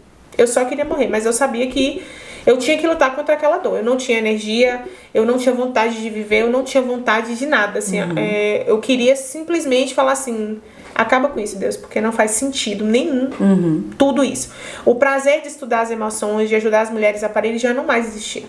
Porque a dor era tanta, né? A dor era muito grande. Meu Deus. A dor, assim, eu via que existe uma coisa dentro de mim, uma dor muito grande dentro de mim, uma dependência de, por exemplo, quando eu cheguei no mestrado, eu depositei toda a minha energia no mestrado quando eu estava em Londres. Eu passei 6 meses em Londres, em que Londres é o mestrado. Quando eu chegar em Portugal, vai ser maravilhoso. Eu vou estar feliz, eu vou estar realizada. É lá. Quando eu cheguei no mestrado, eu falei, é só isso. Quer dizer, eu passei por Londres 6 meses, tendo a oportunidade de estar feliz em Londres, e não fui. Sim. Por quê? Porque eu estava focada só no mestrado. Eu poderia Você não viveu, então, aquele momento, né? Não. Eu depositei a minha felicidade em algo distante que poderia não chegar. Entendi. E Deus me ensinava ali que eu tenho que ser feliz no hoje. Eu tenho que ser feliz com Kate, com os estágios. Poderia estar feliz no mestrado, mas o mestrado não era o cume final. Entende? Entendi. Porque muitas vezes a gente tem um projeto de vida. Aí você fala assim, eu vou ser feliz quando eu casar, eu vou ser feliz quando tiver o meu emprego, eu vou ser feliz quando eu passar no concurso, eu vou ser feliz com isso. E você não é. Porque não é sobre coisas, lugares e pessoas. Porque não é sobre coisas... Não, exatamente. Não é. Isso mesmo. Quando eu cheguei no mestrado, que eu entrei na sala, que eu sentei, eu falei... Não acredito. Porque, um detalhe, quando eu descobri o tal da neurociência das emoções, na residência, eu comecei a enlouquecer daí. Eu não vivia a residência, eu vivia o quê? Eu quero ir pra neurociência. Eu tava na residência, mas minha cabeça já tava lá. Eu quero estudar as emoções, Eu poderia falar, não, tá, é um projeto de vida estudar as emoções lá na frente. Mas agora aqui tá legal, tá ótimo o que eu estou vivendo. Então eu estava aqui, mas eu não estava vivendo aqui. Então não existia felicidade. Entendeu? Sim. E aí eu cheguei no mestrado, foi um grande aprendizado, um tapa na cara, né? De entender que a felicidade não estava em título, em alguma coisa, em um futuro que não ia somar. E aí eu comecei a questionar, falei, por que eu cheguei aqui e eu não estou feliz? E aí eu falei, porque realmente não é aí que a felicidade mora. Né? A felicidade está em um processo com Deus, né? De valorizar o agora, de valorizar o que eu tenho dentro das minhas possibilidades e dentro das minhas possibilidades construir aquilo. Eu poderia ter chegado no mestrado, mas sem dar o valor que ele estava. Sim. Porque mais uma vez eu estava colocando algo antes de Deus. Sim. Entendeu? Entendi. E ali Deus me ensinava mais uma vez. Você vai parar quando? Sim. Quando é que você vai parar? E eu teimosa. É aquela consciência de eu posso estar no pior lugar do mundo, mas se eu ter essa consciência da presença e que Ele está comigo, que eu não dependo das circunstâncias para ser feliz, eu vou conseguir viver ainda que seja difícil. Exato. Porque existem pessoas que vivem com quase nada. Exato. E pessoas que são felizes, né? Pessoas que passam por percas, pessoas que não tem nada na vida e é feliz, né? Eu falo aqui, eu e Juliana, a gente tem um funcionário. E é um cara assim que não tem pai, não tem mãe, só tem a gente, o trabalho, e é o cara mais feliz do mundo. Não tem um transporte, não tem vaidade. Eu falo, como é que Thiago acorda todo dia rindo? Sim. Você nunca vê ele triste porque ele não tem uma moto, porque ele não tem um carro, porque ele não tem uma casa, porque ele não tem uma mulher ainda. Sim. Que ele é o sonho dele casar, mas ele não é baseado, ele não vive nas emoções. Ele sempre fala, Paula, Deus me abençoa. Sim. Mas para ele ter chegado nisso, ele viveu um processo muito difícil lá atrás, para entender agora o que ele tem vivido, o que é importante, o que ele tem que dar valor. Exatamente. Né? Eu achei assim, interessante porque você falou das emoções, é tão estranho, não sei o que você poderia falar sobre isso, porque no momento da felicidade você fica tão abalada. Sim. Você fala no caso meu específico? No seu, no meu, na gestação, tudo. Como, né? Sim, porque as emoções, ela controlam nossa vida, né, Paula? Assim, em tudo. As emoções, ela tá presente o tempo todo. A gente não tem controle sobre ela. Ela vem e toma. Quando você vê que você tá com raiva, você tá triste. E aí a gente não tem a nossa sociedade não foi criada para desenvolver inteligência emocional, né? A gente não tem a habilidade de identificar. Por Sim. exemplo, quantos relacionamentos acabam, quantas pessoas a gente fere num ímpeto de raiva? Quando você viu, você já falou que você não queria falar. Sim. Né? Você não processa, por exemplo, eu tô triste, mas peraí, eu tô triste por quê? Realmente cabe essa tristeza Conversar aqui? consigo mesmo e entender. É esse diálogo interno. Sim. A gente tá sempre projetando pra fora. Às vezes você até tem a solução, mas o fato de você não entender, Não entender. né? Entendeu? Porque acho que foi Davi, ele tem um versículo que ele fala, ó minha alma, porque está tão abatida assim, espera em Deus, confia nele. Exatamente. Né? Exatamente. É falar consigo mesmo, porque você tá assim. Exato. Você tem um Deus que pode suprir as suas necessidades, que está cuidando do seu futuro, mas não há essa consciência. Não há. Né? Não há nenhum tipo de... Assim, você pode observar, a gente sempre busca um culpado. Né? A gente crucificou Jesus Cristo. Então a gente vai buscar um culpado. Por exemplo, eu busquei num relacionamento, depois busquei no mestrado, busquei em alguma coisa, algo para o meu sofrimento. Entendeu? Quando na verdade esse sofrimento estava dentro de mim o tempo todo. E eu não conseguia identificar. Sim. Então, assim, é nesse momento de consciência. O que traz a cura é você ter consciência. Tá, eu não sei lidar com as emoções, existe esse buraco aqui, mas peraí, o que eu posso fazer? Né? Então, é realmente um processo de reconhecimento desse estado que a gente vive, né? Não tem outra escapatória, né? Por exemplo, quando eu fui pro mestrado, e quando você perguntou de Jesus, eu sentei no computador lá na minha roça. Eu já tinha voltado porque a pandemia me trouxe, né? Minha vida em Portugal foi extremamente difícil e eu tinha que escrever um artigo. Eu lembro que eu sentei na roça assim, eu falei, eu não consigo mais lutar contra isso. Eu jogo a toalha. Eu realmente não tenho mais força para tentar escrever. Mas você finalizou o mestrado? Finalizei o mestrado. E aí nesse dia, eu não vi Jesus, mas eu senti muito Jesus. Sabe, assim, foi um dia muito forte, assim, pra mim, porque era tanta dor, eu lutava contra tanta voz que dizia depois assim... que você voltou.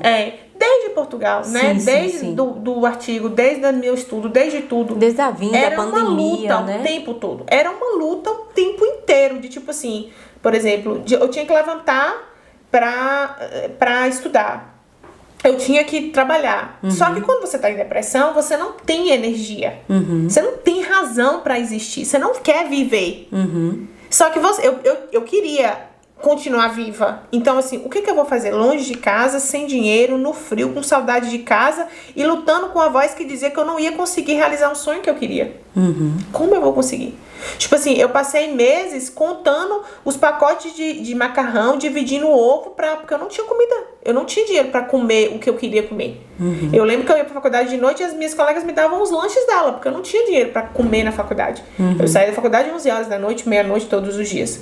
Então, foi um momento de muita privação e de muito aprendizado. Muito, muito, muito. E sempre Deus cuidava de mim. E eu lembro que, eu falei com a Patrícia hoje, falei assim, eu estipulei, eu levantava, eu arrumava a cama, eu ajoelhava no chão e eu falava, se o Senhor me conseguir fazer, se eu tiver força hoje para eu arrumar a cama, levantar, ir na academia e correr 5 quilômetros, hoje eu consigo viver. Era um dia por vez, porque era muita dor. Era uma dor, Paula, porque dor emocional a gente não consegue dimensionar, mas era uma dor que tirava toda a minha vontade de existir. Então, assim, quando você vê uma pessoa que ela tenta suicídio, ela não tem graça viver. Sim. Sabe? É um vazio que não tem Deus, não tem, não tem alma, não tem energia, você não tem. Assim, é um oco. Um oco, pra que você não quer? Pra nada.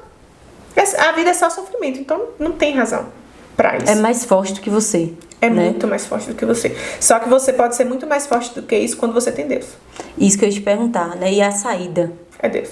Você acredita que isso, o espiritual... Totalmente. Você que estudou sobre esse assunto, tá ligado às emoções, né?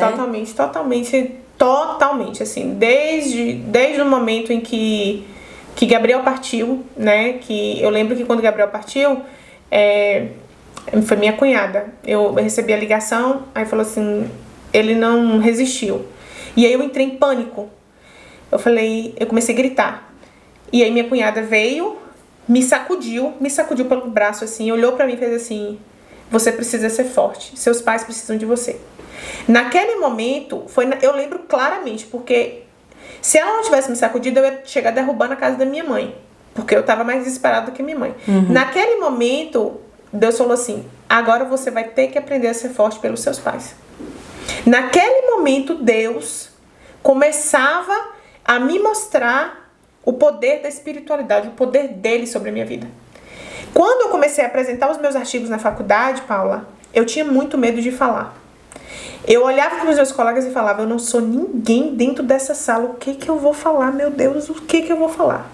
Aí eu saía na porta, orava e falava, Senhor, por favor, que o Senhor faz presente aqui, acalma os meus pensamentos, porque eles eram tão acelerados e tão negativos que eu não conseguia processar, elaborar para botar para fora. E é como se descesse um bálsamo sobre a minha cabeça e falava assim, vai e faz o que você sabe fazer, porque eu estou com você. Meu Deus, E aí era como se Jesus Cristo segurasse na minha mão. Sim, porque ainda que seus olhos não estão vendo, é desse jeito que acontece mesmo. Entende, sabe assim, e é um amor tão grande, é um cuidado tão grande, que eu falo, Deus, como as pessoas conseguem viver sem a tua presença? Sim, verdade.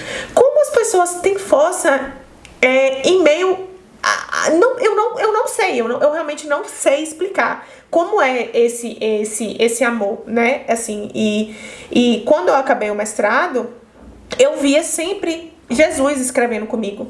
Tanto que eu falava assim, tá, minha mente tá acelerada. Aí eu não conseguia escrever. Aí eu respirava, aí eu falava, é a minha alma, não sou eu, e é o Senhor que vai operar. E aí eu acalmava, o medo cessava e eu escrevia. Eu escrevi a minha dissertação, Paulo, já no final, com muita tranquilidade. Porque eu sabia que não era eu, assim, não era sozinha. Sabe? Era um cuidado. Eu fui levada pra lá por Deus. E Ele queria me mostrar isso. Sim. Ele queria que eu me colocasse de joelhos pra mostrar. É na sua fraqueza que eu vou me mostrar. Sim. Você vai falar pras pessoas que tudo que foi feito foi através de mim. No dia que eu tava de joelho na minha roça, com o computador tremendo, eu tinha que escrever um artigo de no mínimo 5 folhas e eu não sabia pra que lado ler. E quando eu li, eu ficava desesperada. Que eu olhava assim e ele falava, só voltava Jesus e falava assim, calma, tá tudo bem.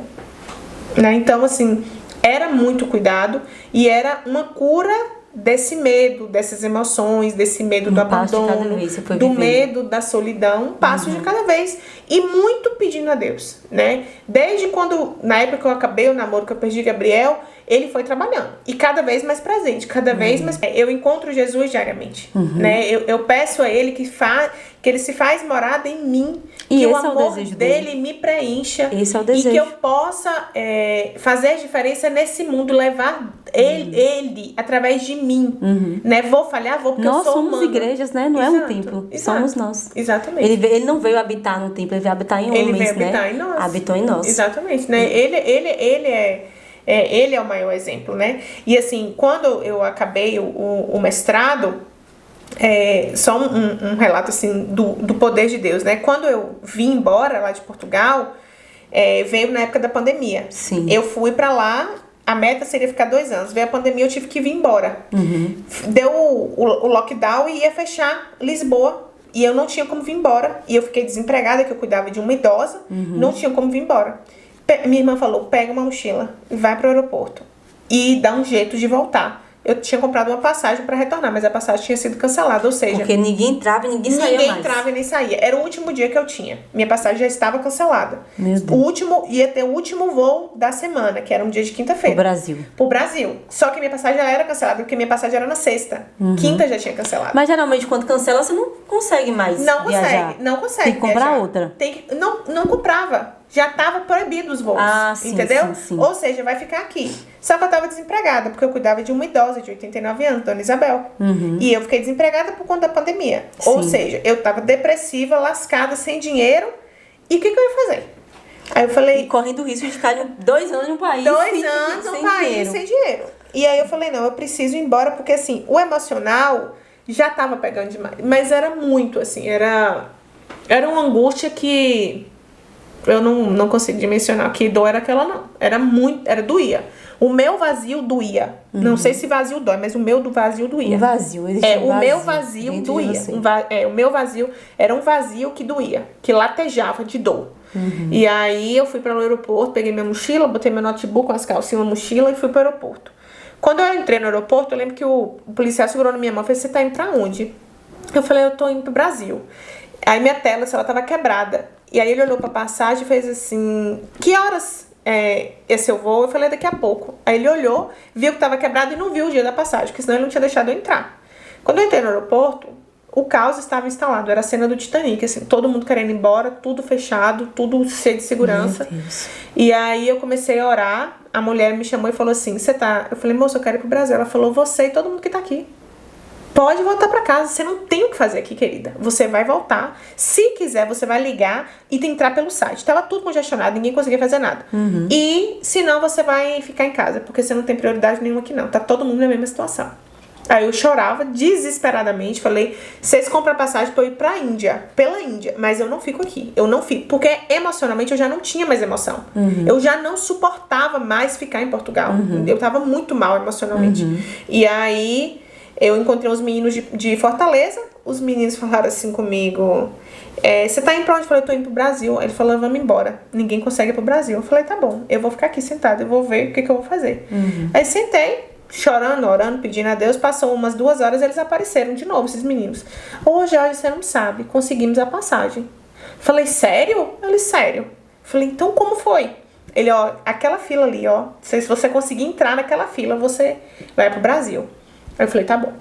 Aí entrei pela cozinha do McDonald's, igual foragida mesmo, assim, aquelas cenas de filme, foi. Furei fila na cara de pau, morrendo de medo, correndo da polícia, assim, meu Deus do céu. E entrei na fila. E aí eu falei, vou ficar aqui. Aí a moça me chamou, aí eu lembro assim a cena, porque é Deus mesmo. Ela olhou pra minha cara assim, ela falou, você tá indo pra onde? Eu falei, eu tô indo pro Brasil. E os meninos tinham conseguido a passagem pro domingo, e era era uma quinta-feira. Aí ela fez assim, eu não sei o que aconteceu. Aí eu falei, por quê? Ela falou assim, porque acabou de abrir uma passagem pra São Paulo. Meu Deus. Aí eu olhei pra ela e dei risada. Aí ela fez assim, você quer ir? Aí eu falei, com certeza. Ela falou, eu não tô entendendo porque as passagens eram todas pro domingo. Aí eu falei assim, é porque eu não tô só. Eu lembro que eu falei assim, eu não tô só. Jesus tá aí, inclusive do seu lado. Eu ainda falei com ela desse jeito, né? Aí ela tirou a passagem pra São Paulo e eu fui pra São Paulo. Quando eu cheguei em São Paulo, aqui no Brasil já tava tudo começando a fechar. Sim. E aí assim... Quando eu olhava para Portugal, o aeroporto tava tudo fechado. Eu cheguei lá às 6 horas da manhã. Quando era 9 horas da manhã, ninguém entrava. Sim. Tava tudo. Tipo, sabe aquela cena de Titanic? Era Titanic. Meu Deus. E aí eu falei, meu Deus do céu, como é isso? Como é isso? Como é isso? Aí eu fui pra aí saí, né? Eu agradecia muito a Deus. Quando eu cheguei em São Paulo, não tinha como eu ir embora pra Caetité. Porque tava tudo fechado. Minha irmã falou, vou comprar uma passagem de São Paulo pra Conquista. De Conquista você se vira, porque eu não sei como é que você vai voltar. Falei, não, fica tranquila, Giovana, vai dar certo. No que eu cheguei em São Paulo, que Deus é bom e Deus capricha, filha. Eu chego em São Paulo, minha amiga fala assim, George, você tá onde? Eu falei, tá, eu tô em São Paulo. Ela falou assim, tá bom. Você tá em que voo? Não sei o que. Eu falei, tô assim, assim, assado. Ela falou, não, deixa eu te falar. Meu irmão tá em São Paulo e tá indo pra Conquista. Aí eu falei, vê aí, entre em contato com ele. Resultado, eu vim do lado do irmão dela, no mesmo voo que ele, vindo de São Paulo para Conquista. Céu, como é que encontrou esse homem? E de Conquista tinha um motorista, que ele estava de motorista, esperando a gente para levar a gente para Caetité. Só Deus é essas coisas. Cheguei em Caetité, quando eu cheguei em Conquista, tinha um arco-íris no aeroporto. Eu lembro que eu tenho essa foto, inclusive, no meu Instagram, porque assim, eu vi a mão de Deus me cuidando de mim o tempo inteiro. Te levou e te Ele me levou e me trouxe o tempo todo e me sustentou durante todo o processo, por mais dor que tivesse, por mais desafio que tivesse, ele cuidava de mim, sabe, assim, e como ele tem cuidado, né, e nesse processo todo, né, eu voltei pra Caetité, recomecei, tive que lutar de novo com todas as vozes, com todo o complexo, porque eu falo, né, não é que morreu, eu aprendi a lidar. Com as minhas feridas emocionais, com tudo que eu ouvi na minha infância, com tudo que eu ouvi desse relacionamento, né, que hoje eu entendo a minha responsabilidade, da falta de valor próprio, das feridas emocionais onde eu não via valor em mim, hoje eu compreendo, né, que Deus trabalhava, né, e no processo que eu falo, né, que a dor não mata, mais uma vez a vida vem me mostrar que a dor não mata, né, em final de 2021, né? Eu comecei a namorar lá em Caetité, comecei um novo relacionamento. Chegou a hora do presente, viu? A gente tem um presente, você vai falar disso, a gente tem um presente sobre isso. Vou pregar. Eu tive a liberdade de entrar na sua rede social. E a gente fez uma coisa. Eu não fiz, né? Mas eu tenho uma pessoa na minha vida muito talentosa que fez esse quadro, que é minha irmã. Sim. E aí eu conversei com ela, falei, tem uma coisa muito especial. Eu queria registrar algo de uma pessoa. Sim. Aí eu fui, entrei lá na sua rede social, dá uma olhadinha, abre aqui pra você dar uma olhada. Esse do meio aí é Jesus. Eu sei que existem duas pessoas que não estão perto, mas estão com ele. E aí a gente fez essa... Eu espero que esteja parecido com eles dois, porque eu acho que eles dois falam muito, Jorge, da sua história. Muito. A mulher que você se tornou foi por causa dessa perca que você viveu, né? Tem a ver com essa perca. Sim. E eu queria muito registrar esse momento. Obrigada. E eles dois não se conheceram, né? Aqui. Não. Mas eu creio, sabe, que eles já se conheceram lá. Sim, né? sim. Eu creio nisso, que a morte ela não é o fim. Você deve ter ouvido inúmeras coisas de morte. Eu nunca vou saber falar sobre isso aqui. Sim. Mas não é o fim. A gente tem uma esperança. Não é o fim de forma alguma, né? É o último inimigo a ser vencido, não, né? Sim, mas é só uma... É só uma passagem. É só uma passagem, né? Nós estamos aqui verdadeiramente de passagem, né? E a vida me mostra isso muito. Gabriel, ele, como eu disse, meu irmão, 19 anos de idade, ele me ensinou muito que a dor não mata, né? Que a dor, ela pode nos transformar como ela me transforma diariamente. Eu tinha muito medo da solidão, medo do abandono, por isso vivi um relacionamento abusivo de 15 anos. E a partir daquela dor, eu criei uma coragem de enfrentar o mundo. Eu caí no mundo, Paula. De falar assim, gente, eu morei em Londres sem falar inglês, sem dinheiro, fui pra Portugal, rodei, ainda fui ousada, fui pra Roma, fui pra não sei onde, fui pra Paris, não sei o que, doida, assim. Então, daquela menina, praticamente, né, de 14 anos, que tinha tanto medo de ficar só, medo de não dormir só, de implorar que alguém me amasse, tipo assim, olha, me enxerga, cuida de mim, eu preciso de um pai, eu preciso de alguém que segura na minha mão, pra falar assim, não, eu dou conta de mim. Eu dou conta de existir. Por quê? Porque eu tenho um pai acima de todos os pais, que é Deus. Sim. É nesse amor que eu me apoio, sabe? E mais uma vez a vida vem e me mostra, né? Como você sabe aqui, né? Clésio foi meu companheiro. A gente começou um relacionamento no final de 2021. A gente tava junto, a gente morava junto. E mais uma vez eu perco uma pessoa para um acidente, né? O acidente de Clésio de Gabriel não dá 1 quilômetro de distância. Na mesma estrada indo pra Guanambi, né? Clésio me deixou no trabalho 7h30 da manhã, 9h30 da manhã ele já não mais existia. Então, assim, é uma dor que me ensina muito, né? É uma dor que me força a ser forte. Não é, tipo assim, não é que não existe dor, muito pelo contrário, existe uma dor. Sim. Existe uma ausência, existe uma tristeza, existe o você querer falar com a pessoa e você não tem.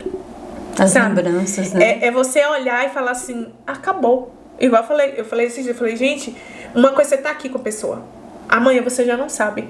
Porque foi assim.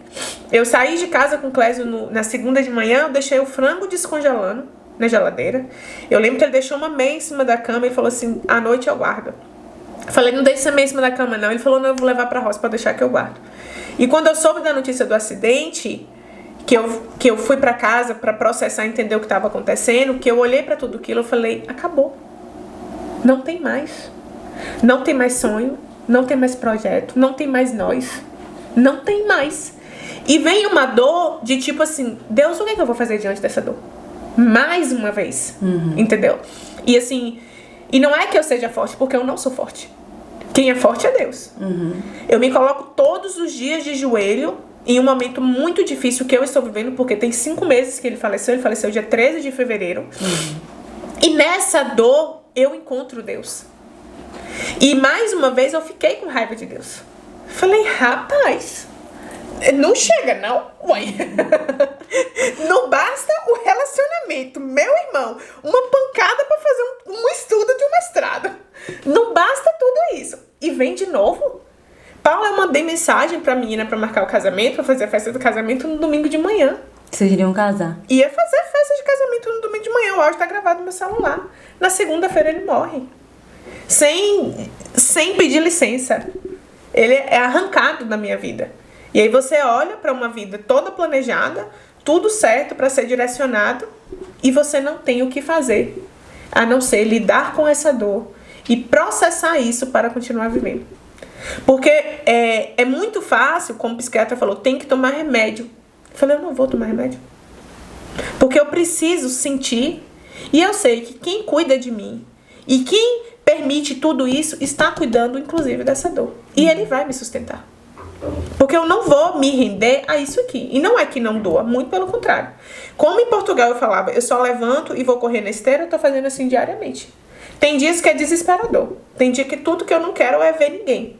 Mas existe um propósito maior para minha vida, né? Inclusive falar sobre essa dor, porque muitas pessoas acham que elas não conseguem lidar com essa dor.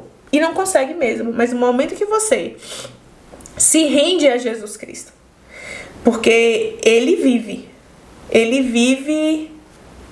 veementemente, Jesus vive, sabe? Assim, Ele cuida, Ele zela, Ele protege, Ele nos preenche.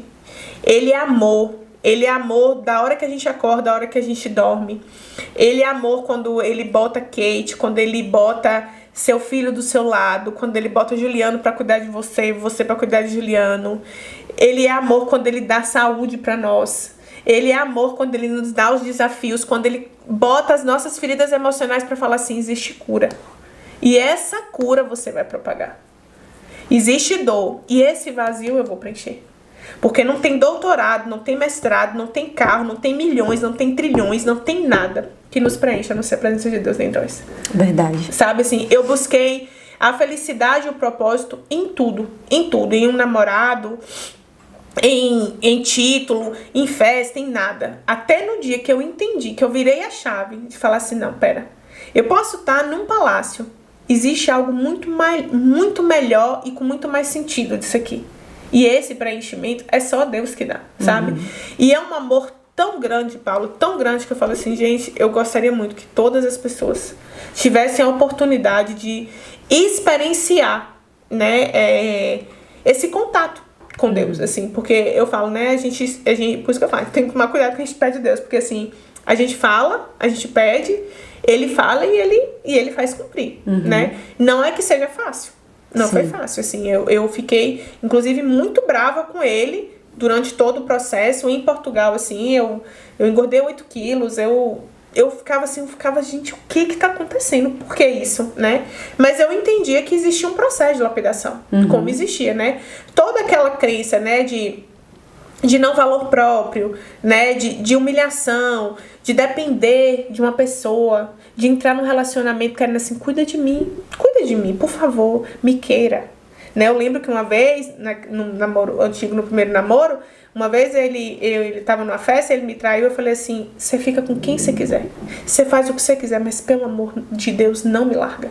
Então, assim, era muita humilhação, e muita falta de preenchimento de mim mesma e de Deus em cima de mim. Eu não sabia quem eu era e eu não tinha Deus. Assim, né? Hoje eu entendo, assim, eu me basto nesse amor e preencho de mim. E não é a questão do não é esse discurso de empoderamento feminino. Não se trata de feminismo, não é nada disso. É tipo assim, existe um valor que eu me dou a partir da perspectiva de um Deus que me criou. De um Deus que me fez na terra e que o meu valor vem dele. Né? De um Jesus Cristo que vive e cuida de cada um de nós. Sim. Então, como não cuidar de mim? Né, diante de tanta dor. Será que essas vozes que falam que eu não sou capaz é tão real assim? Por exemplo, quando a importância do mestrado em acabar o mestrado foi exatamente isso. Eu tinha que confrontar aquela voz. Porque aquela voz diz assim, larga, por exemplo, vamos dizer, o podcast, você está fazendo podcast. A voz vem e fala, quem é você? Para com isso.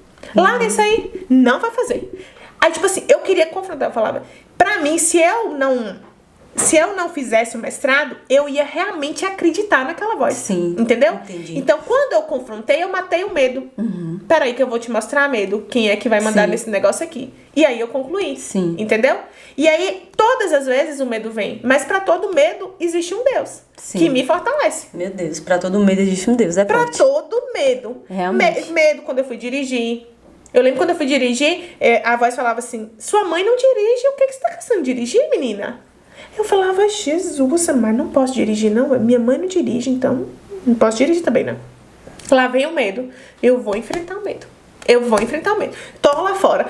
Eu vou enfrentar o medo. Então, assim, é sempre esse enfrentamento do que tá posto, mas na certeza que eu não tô só. É tipo assim, Jesus, eu não tô te vendo não, mas eu sei que você tá comigo, então bora. E aí a gente vai.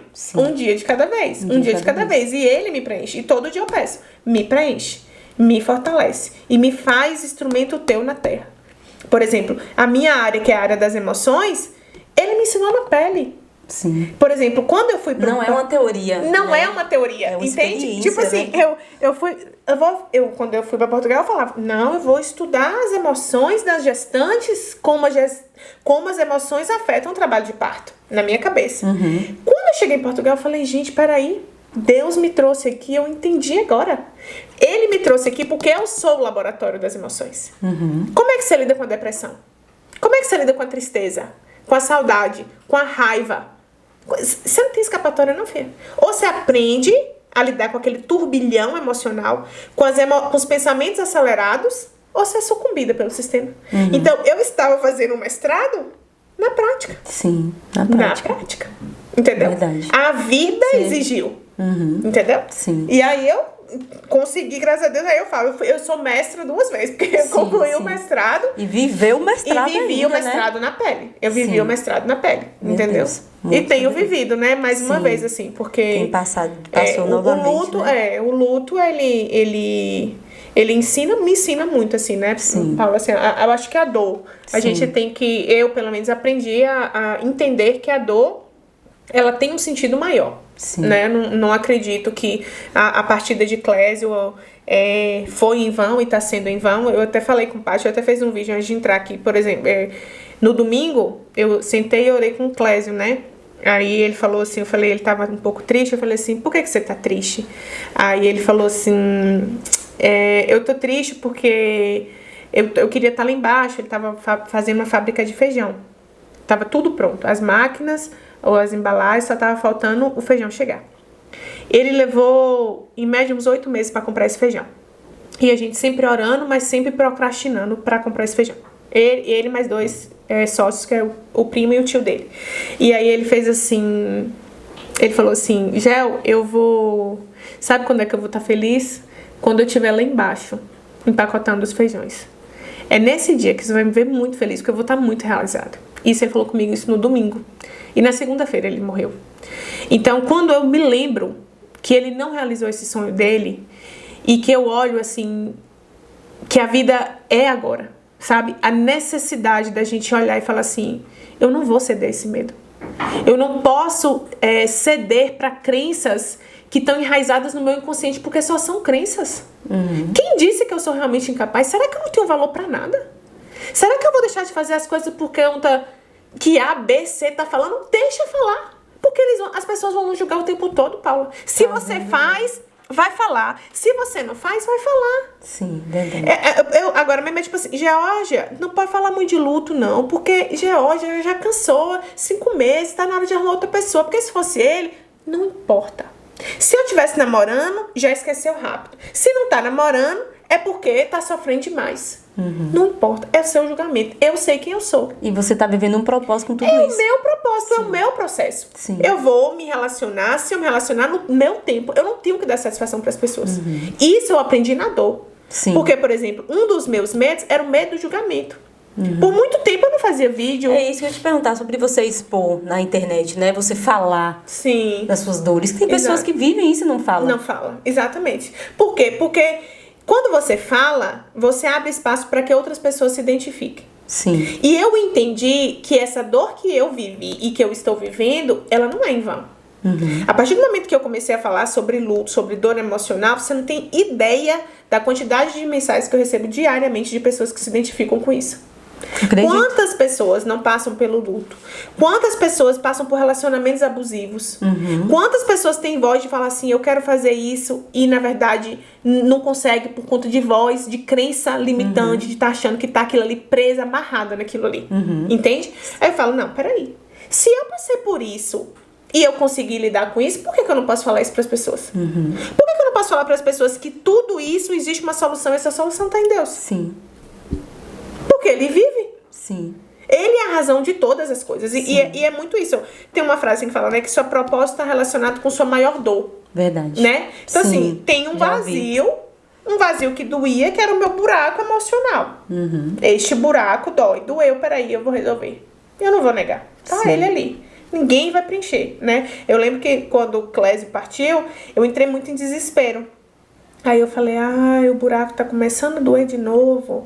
Você tá percebendo como você estava começando a dar lugar a um lugar que só pertence a você e Deus? Porque nada, Paula, nada, nem ninguém pode ocupar esse lugar. Nada é capaz. Nada. É muito difícil a gente ver pessoas que perdem outras pessoas e se entregar. Sim. Se entregar, perder, vontade de morrer, inclusive de se suicidar. Porque entregou a razão da existência A pessoa ou a algo. Sim.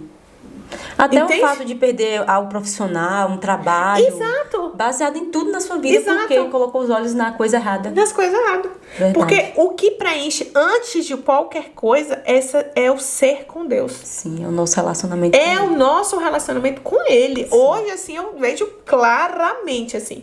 Primeiro eu e você. Depois o mundo. Depois parto, depois no bebê, depois o que você quiser. E a Bíblia fala que a gente tem que buscar primeiro o reino de Deus e a sua justiça. E as demais coisas serão acrescentadas. Não é as coisas depois dele. Exatamente. Né? Exatamente. Realmente, é muito poderoso. Realmente é sobre isso que você falou. Existe um lugar e que nada vai ser capaz. Eu acredito que se você estivesse com Clésio ainda, Clésio não é o nome dele? Clésio. E talvez você tivesse sido mãe, independente, seria bom, Sim. seria ótimo, tudo Sim. isso. Mas sem ele também pode ser. Sim. Pode ser. Eu sei que as não vai ser esquecido e as cicatrizes não vão desaparecer, Sim. né? Mas elas podem ser curadas. Sim. A marca vai estar ali, mas existe cura sobre a Sim, sua vida, sim. né? E que pode também liberar para outras pessoas, Sim. né? É importante saber que existe um caminho e que é capaz de sair desse caminho. Com certeza. E né? que bom, né, que você fala sobre isso. Eu Que tenho- bom que você fala sobre isso, né? Que tem coragem. Por exemplo, mas assim, Clésio mesmo, ele tinha falado, né, que ano que vem a gente estava programando pra ter filho no final do ano, né? E aí ele falou assim, a gente tem que aproveitar esse ano, porque ano que vem vai ter bebê dentro de casa. Aí eu falo assim, gente, como é engraçado, como a gente faz planos, e os planos, eles podem não vir acontecer, como mais uma vez é na minha vida, né? E ao contrário do outro relacionamento, dos outros dois que eu tive, né? Clésio, ele mostrou um outro lado do amor, né? Sim. Um amor que cuidava, um amor que zelava, um amor parceiro, um amor que contribuía. É engraçado que ele falava, você é maravilhosa. Eu falava, gente, a pessoa Totalmente leva minha autoestima, né? Então, assim, era muito gostoso de Sim, viver sim, aquilo, né? sim. E ver isso se acabar dói demais, Sim, né? com Assim, certeza. de olhar e falar assim, Por quê, né? por quê? Aí eu Por que falo, dessa não, tem perda? uma razão. E essa dor, ela não vai ser em vão. Sim, com certeza. Outras pessoas estão passando por isso, Sim. não encontram apoio, não Sim. sabem como lidar. Porque tem muita gente que não sabe lidar com o luto, porque o luto é uma montanha russa. Sim, Tem verdade. dias que eu quero entrar dentro de uma bolha. E tem dias que eu estou muito feliz. Inclusive, tem hora que eu me sinto mal por estar bem. De tão cruel que o luto é. Sim. Tipo assim, como é que eu estou bem? Eu perdi Clésio, perdi Gabriel. e eu tô bem. Aí eu falo, não, mas eu tenho o direito de estar bem porque a vida continua. E eu não estou desonrando eles. Sim. Muito pelo contrário, eles vão existir pra sempre na minha memória. Sim, É meu verdade. irmão e foi Clésio e vai estar aqui pra sempre guardado dentro do meu coração. Mas a vida continua, a vida existe, continua. Sim. Porque nós vamos partir. Sim, e você tem que deixar um legado. Sim. Né? Viva uma vida de propósito. Exatamente. E que a vida deles, né, reflita isso. Sim. A frasezinha que eu coloquei na caneca foi o versículo, né, que você falou. Sim. Mas eu botei outra versão aí, porque Sim. a gente tem outras versões, né? Sim. Mas aqui ele fala, digo e repito, seja forte e corajosa. Sim. É muito lindo, amei. E ficou bem parecido, né, com eles. Ficou. Eu peguei a ficou foto do linda. seu Instagram, as duas fotos do seu Instagram. Pra você sempre se lembrar que coisas melhores vão vir na sua vida, Gel. Muito bom, viu? Eu queria... a gente tá finalizando, mas eu queria que você falasse da mensagem que você carrega hoje pro mundo, né? E eu sei que essa mensagem tá a ver com o seu propósito, seu chamado. E falar também para as mulheres que estão em casa. Mulheres, homens, a sua história não define o sexo, né? Não. As emoções, então ela pode acontecer com qualquer pessoa. Mas fala sobre isso um pouco pra gente, né? Do seu chamado no corpo de Cristo. Eu não falo chamado corpo de Cristo só de estar dentro da igreja, né? Sim. Mas isso é igreja, no seu trabalho, onde você está, né? E a mensagem que você carrega. Porque eu sei que você quer ser lembrada por algo, como você falou, né? A gente tá aqui agora. Sim. Mas amanhã a gente pode não estar, né? Sim. É que Deus, ele, quando nos criou, ele colocou um vazio dentro de nós. E às vezes a gente busca respostas onde não há, a não ser nele. Esse vazio às vezes pode doer em algumas pessoas, outras nem sabem. E a gente às vezes busca fuga onde não há. Ou uns buscam em relacionamentos, outros em drogas, outros em dinheiro, status, reconhecimento externo. Numa busca incessante de uma felicidade que verdadeiramente a gente encontra em Deus, né? Então, assim, eu fui lapidada pela dor, estou sendo lapidada por uma dor emocional, né? Do medo, das emoções, mas existe uma cura que é encontrada nos braços de Jesus, né? Eu me lembro claramente, desde a época do mestrado, onde doía muito, onde eu não tinha mais o que fazer, eu deitava nos braços dele e falava, cuida de mim, porque por minhas forças eu já não levanto. Então, a mensagem é sobre o que a dor pode fazer, né? Numa sociedade onde nós somos anestesiados para não viver dor, frustração, lidar com as emoções e fugir da realidade em que nós estamos submetidos, eu venho na contramão de tudo isso, né? É olhar para essa dor e dizer o que essa dor pode fazer para mim melhorar e, consequentemente, melhorar a humanidade, né?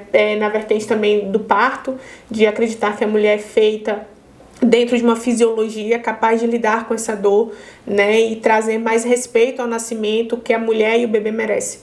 Então, é sobre isso. Tem pessoas que passam pela nossa vida que realmente a gente não conseguiria viver, né? Sim. Sem aquele toque, porque é o próprio Senhor que coloca. Eu sei que você ama muito sua irmã, né? Você fala muito da sua irmã. Minha irmã Giovana, né? Ela, desde o início, assim, ela é um exemplo de fé, de mulher, me ensina muito sobre fé, sobre andar com Jesus mesmo, assim.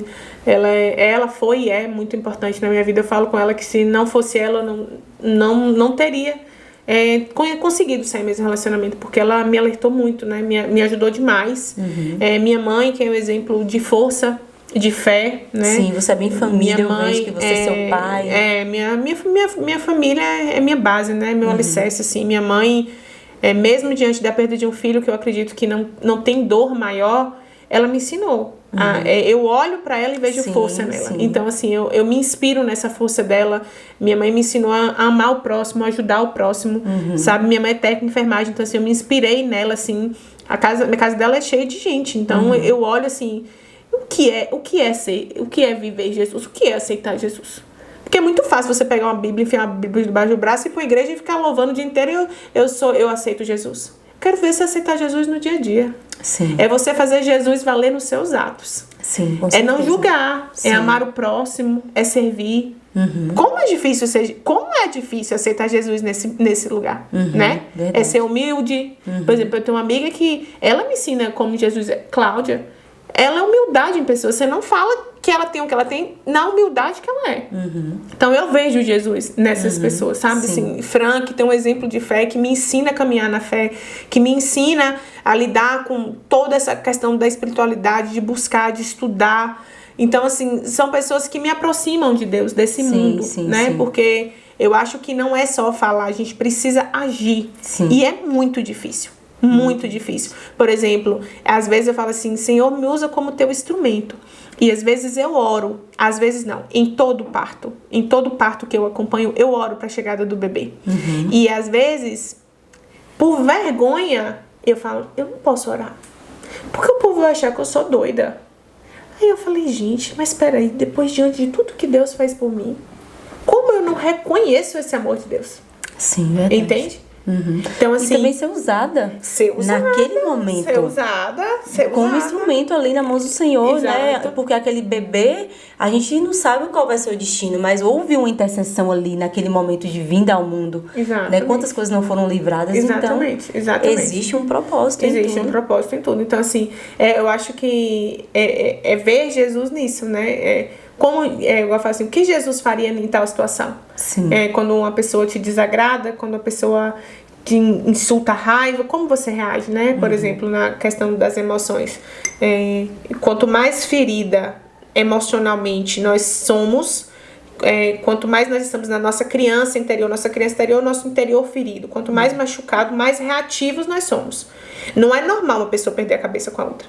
Você ser reativo, você ser bruto o tempo inteiro, mostra muita ferida emocional. Sim. Queira você entender, queira você não. Talvez você tá num nível de consciência que você não tem ideia, porque eu sou bruta mesmo. Não é não.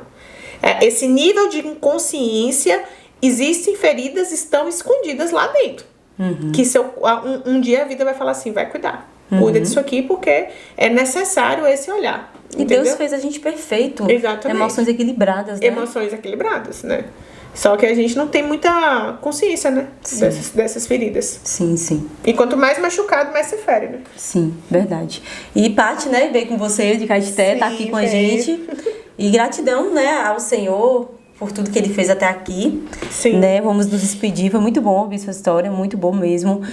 Eu falo para o Senhor que é um privilégio, sabe, Gel? Ainda que pareça que a gente faz tudo para servir ao outro, é o outro que nos serve com a história, com o testemunho. A gente aprende muito.